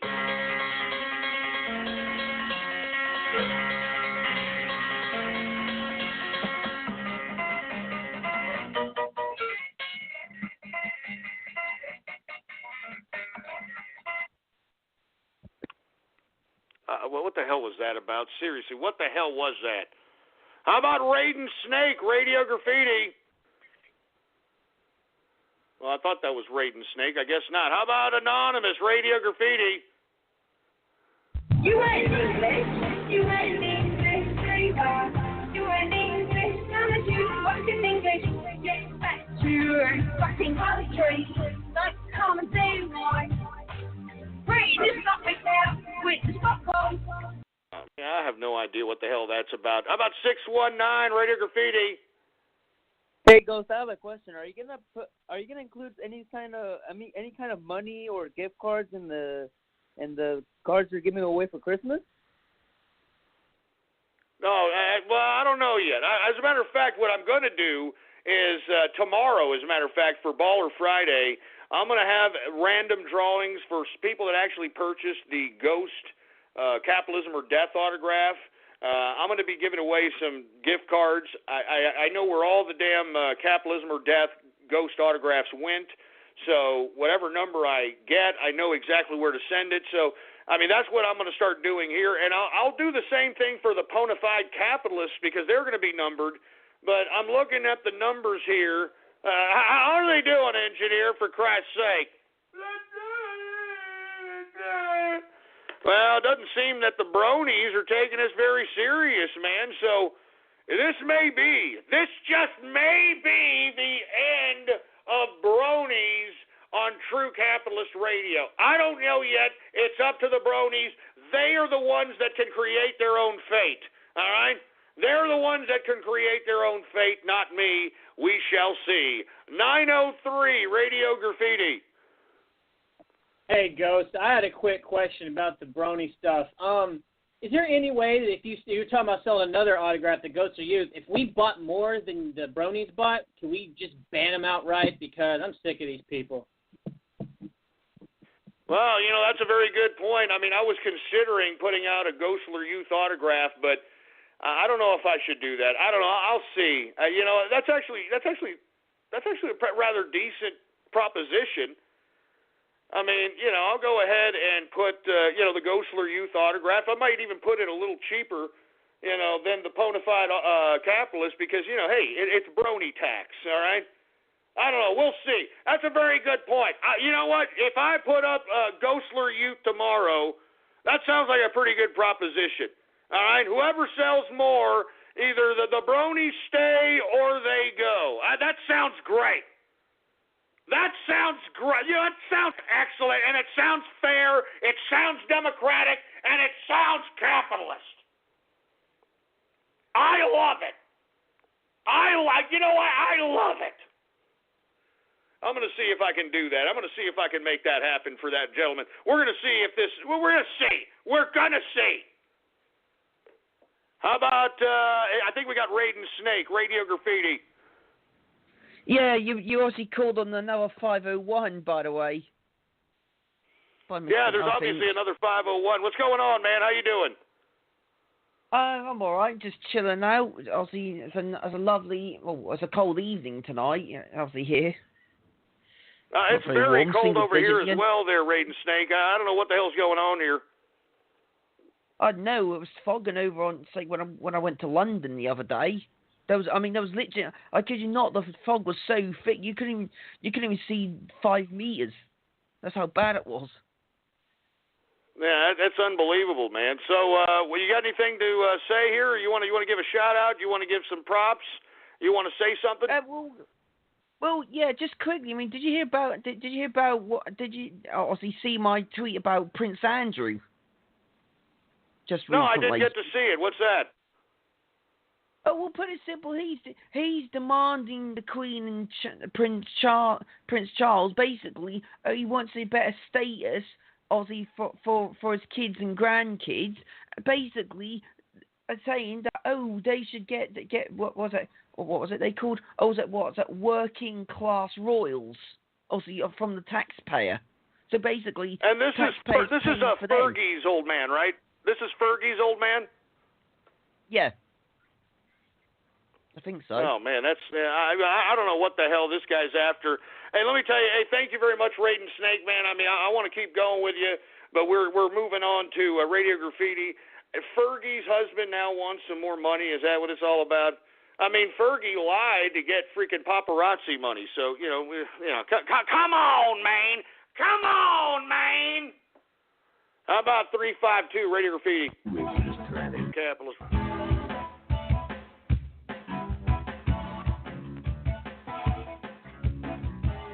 Hey, wait a minute. Hold on just a second. Hey, Raiden Snake, somebody's saying that you watch anime. Do you watch anime, Raiden Snake? No. I don't know. Why are they saying that? I don't know. They're saying that or something. I don't know. But as long as you're denying it, it's okay. All right. Thank you very much, Raiden Snake. Look, I don't need any more of this. I'm telling you, man. It's bad enough I'm getting all this flack because I'm selling brony crap. So anyway, that sounds like a good contest. I'm going to put up some Ghostler youth. We're going to pit them up against the bona fide capitalist. And if Ghostler youth sells more, the bronies are out. All right, the bronies are out for good. And I know the bronies are like, we're not going to go nowhere. Well, I just won't acknowledge you. I won't acknowledge any of your names. I won't acknowledge anything. You understand that?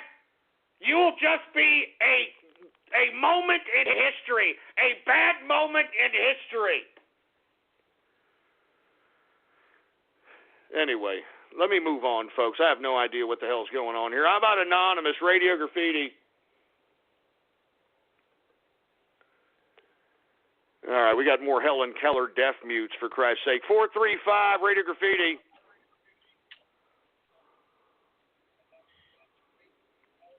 Well, you just going to sit there and play your damn Peter Popper there, boy? Jesus Christ. How about 267, Radio Graffiti? Hello, Ghost. It's your first-time caller. I heard you were selling pony merch and was wondering if you could ship me with Twilight Sparkle. I often fantasize about no, we're not. You know what? You'll take whatever pony merch that I'm selling and like it. You'll take whatever pony merch I'm selling and like it. I'm warning you, bronies. You think that I'm lying. You think that I'm just messing around out here. I'm not joking. I'm not joking, folks. I mean, let me tell you, if these bronies aren't serious and they ain't gonna look, they're not gonna be a part of the show anymore.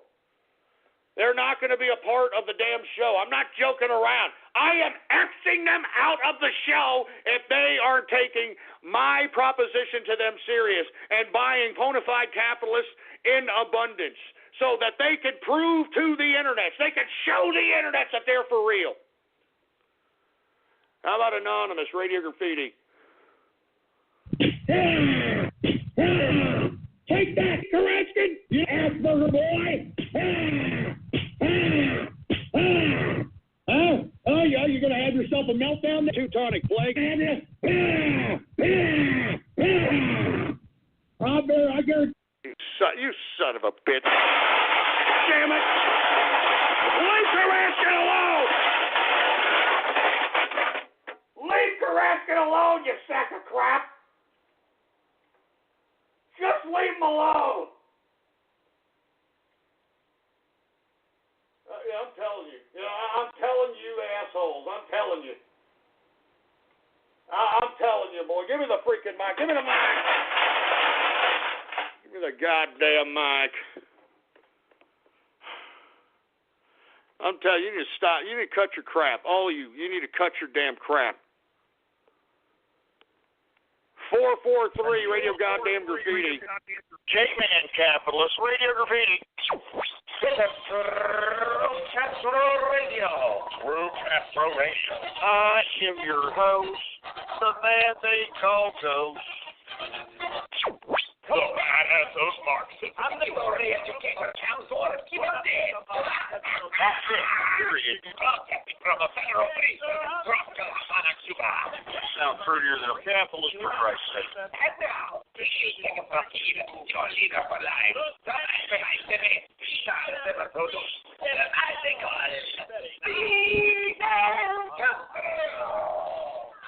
Yeah, you know what? Shut up. That's not funny. Shut up and shove it up your clogged up pooper. How about 713 Radio Graffiti? Hey, what's up, Ghost? How you doing? What's going on?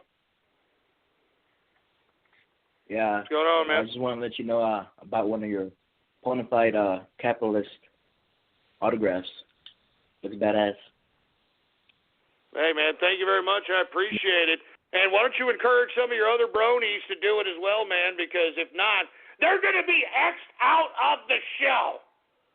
They're going to be banned from the show. Jesus Christ. Hey, we got 727 Radio Graffiti. Hey, Ghost, what's going on, man? Hey, how's it going? Everything's going pretty good. Just having bad luck today. I went to the bank and exchanged about $5 into dimes, and nobody's really taking it. I'm going to stores all around town trying to exchange the money back to a $5 bill, but no one's really accepting it. Oh, man, we got a bunch of change? Yeah, basically. Oh, man, that's horrible. Hey, man, are you the one that's tweeting at me that Raiden Snake likes anime? Yeah, I just sent you the pictures. Somebody sent them to me on Twitter. So Raiden Snake he likes anime? Are you for real, or is this a troll here? I'm not messing with you, man. I mean, I'm not trying to get him in any trouble. I just want to show you that he's lying. I mean, are you kidding? What kind of anime are we talking about here? I mean, are we talking about some sick, perverted stuff, or what are we talking about here? Well, he's on these forums, and it looks very perverted, honestly. You could look at the images I sent you. Oh, man, no. No, I this can't be. No, not again. Not again. Not again. Not again!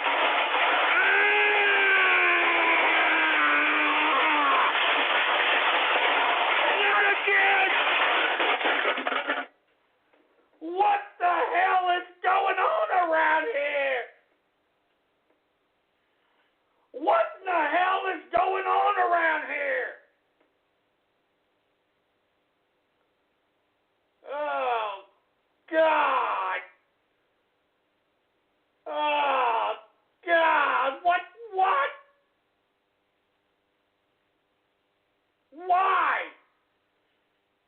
Why? Oh, my God, you know what, Jesus, give me the mic. Man, you know what, man, I don't want to do this broadcast anymore. It's bronies, tohu, anime. I mean, is this all that's listening to me, for Christ's sake? I mean, seriously, is this all that's listening to me?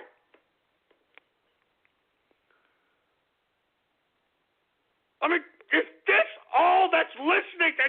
God damn.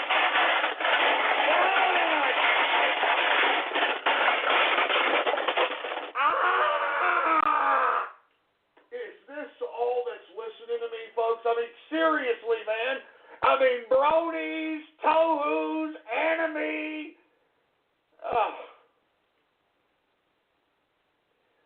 Oh my. Oh, jeez. Oh, God. Oh, my God. No. No. No. No.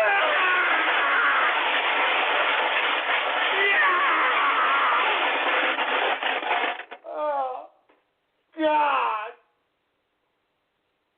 I've had enough of this crap, man.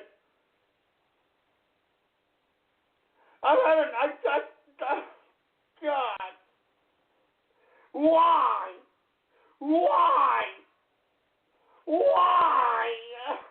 God, man. I can't take this. How am I supposed to continue the show? How am I supposed to continue that? I can't take it. I can't take this crap. I mean, I can't take this anymore, folks. I gotta this is a bathhouse Thursday. I mean, it's fresh. Oh, God, no.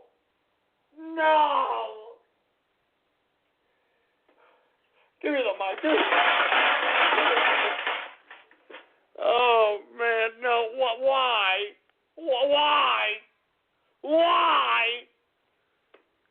I don't get it, man. I just don't get it. I don't get this crap. I don't get it. I mean, we got freaking bronies and tohus and anime and furries and God damn it. Man, I can't take this anymore, man. It's a Bathhouse Thursday, and oh no, they're forwarding me all this information. Why are you showing me this? Okay, great. He's a goddamn freaking enemy watcher. Stop tweeting me this crap. Stop it. Stop it. I've already been betrayed enough. Stop that goddamn.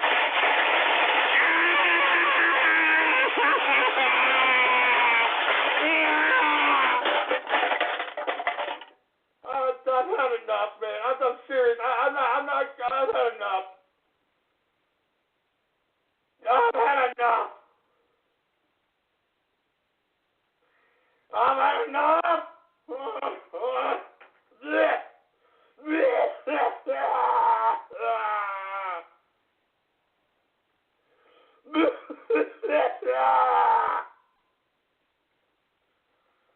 Oh, God, no. Wait a minute. Give me the mic. Wait a minute. Hold on a second. Hold on. Wait just a goddamn second. Not only do I got to take the goddamn criticism of these people that listen to me, the Capitalist Army, the Inner Circle, that I'm selling pony merch, okay? That's one thing, okay? But now I'm starting to find out that there's all kinds of people that are goddamn listening to me, that are Tohu, that are Enemy, that are Brony, and look, they're telling me now, they're telling me now Raiden Snake is also a furry. He's also a furry. No!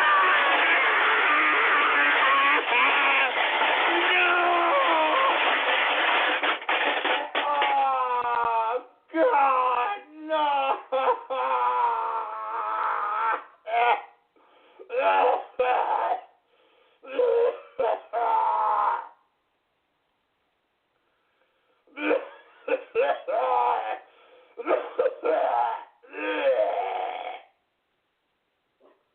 Oh, God, no.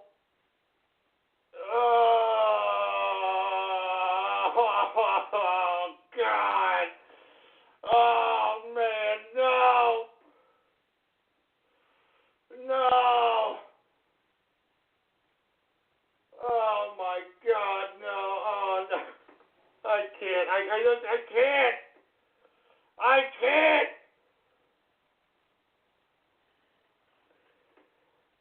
Oh, God.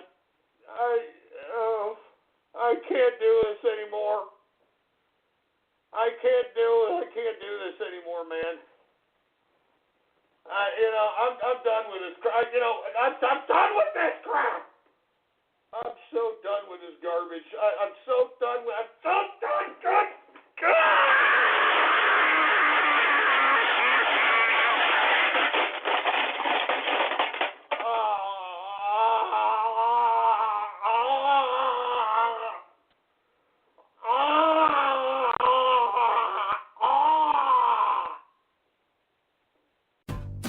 It's time for Holiday Taste of Sam's. Hurry into your club and sample delicious party foods. Get inspired and delight your friends and family throughout the holidays. While you're there, save on your favorite appetizers, like 3 pounds of easy peel shrimp for just $19.98, or 10 pounds of yummy Tyson chicken wings, also just $19.98. Treat yourself and save at Sam's Club, December 16th through 18th from 11 a.m. to 6 p.m. Join us for the Holiday Taste of Sam's Club. See Club for details. It's time for Holiday Taste of Sam's. Hurry into your club and sample delicious party foods. Get inspired and delight your friends and family throughout the holidays.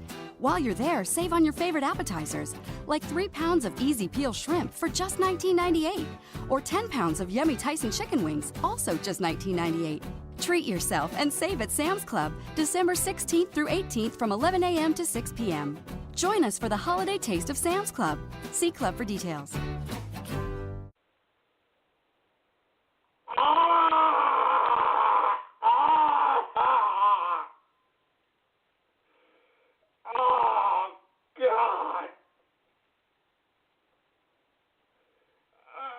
I gotta end this Bathhouse Thursday, man. I'm done.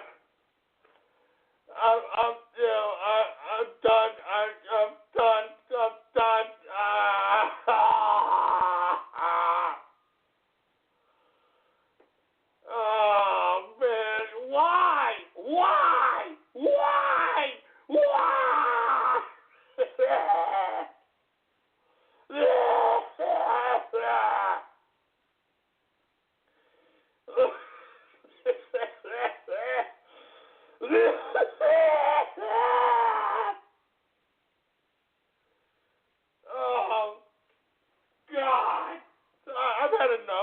can't. Give me the mic.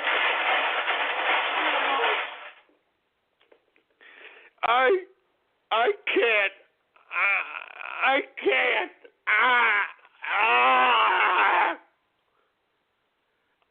I just can't. I can't do this anymore.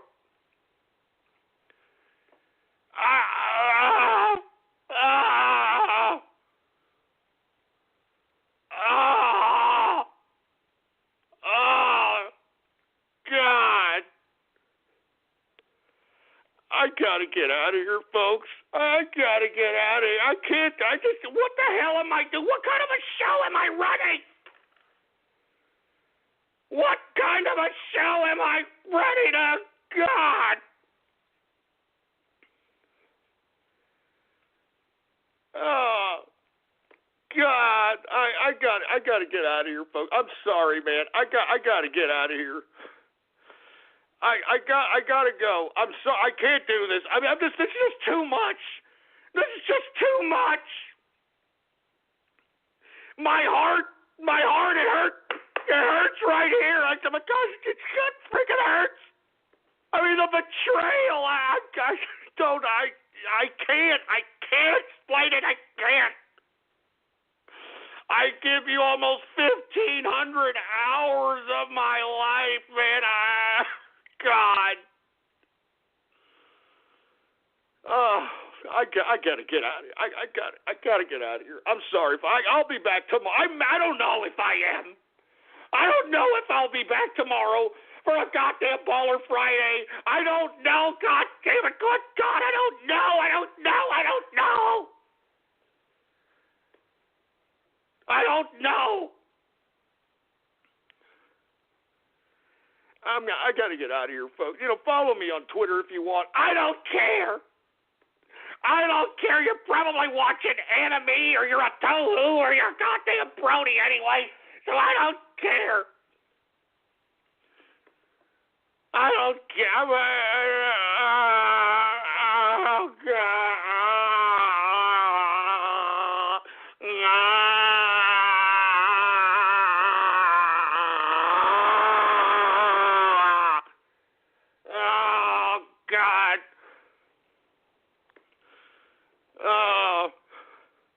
I got to get out of here, folks. I got to go. I can't do this show. I can't do it. I'm out of here.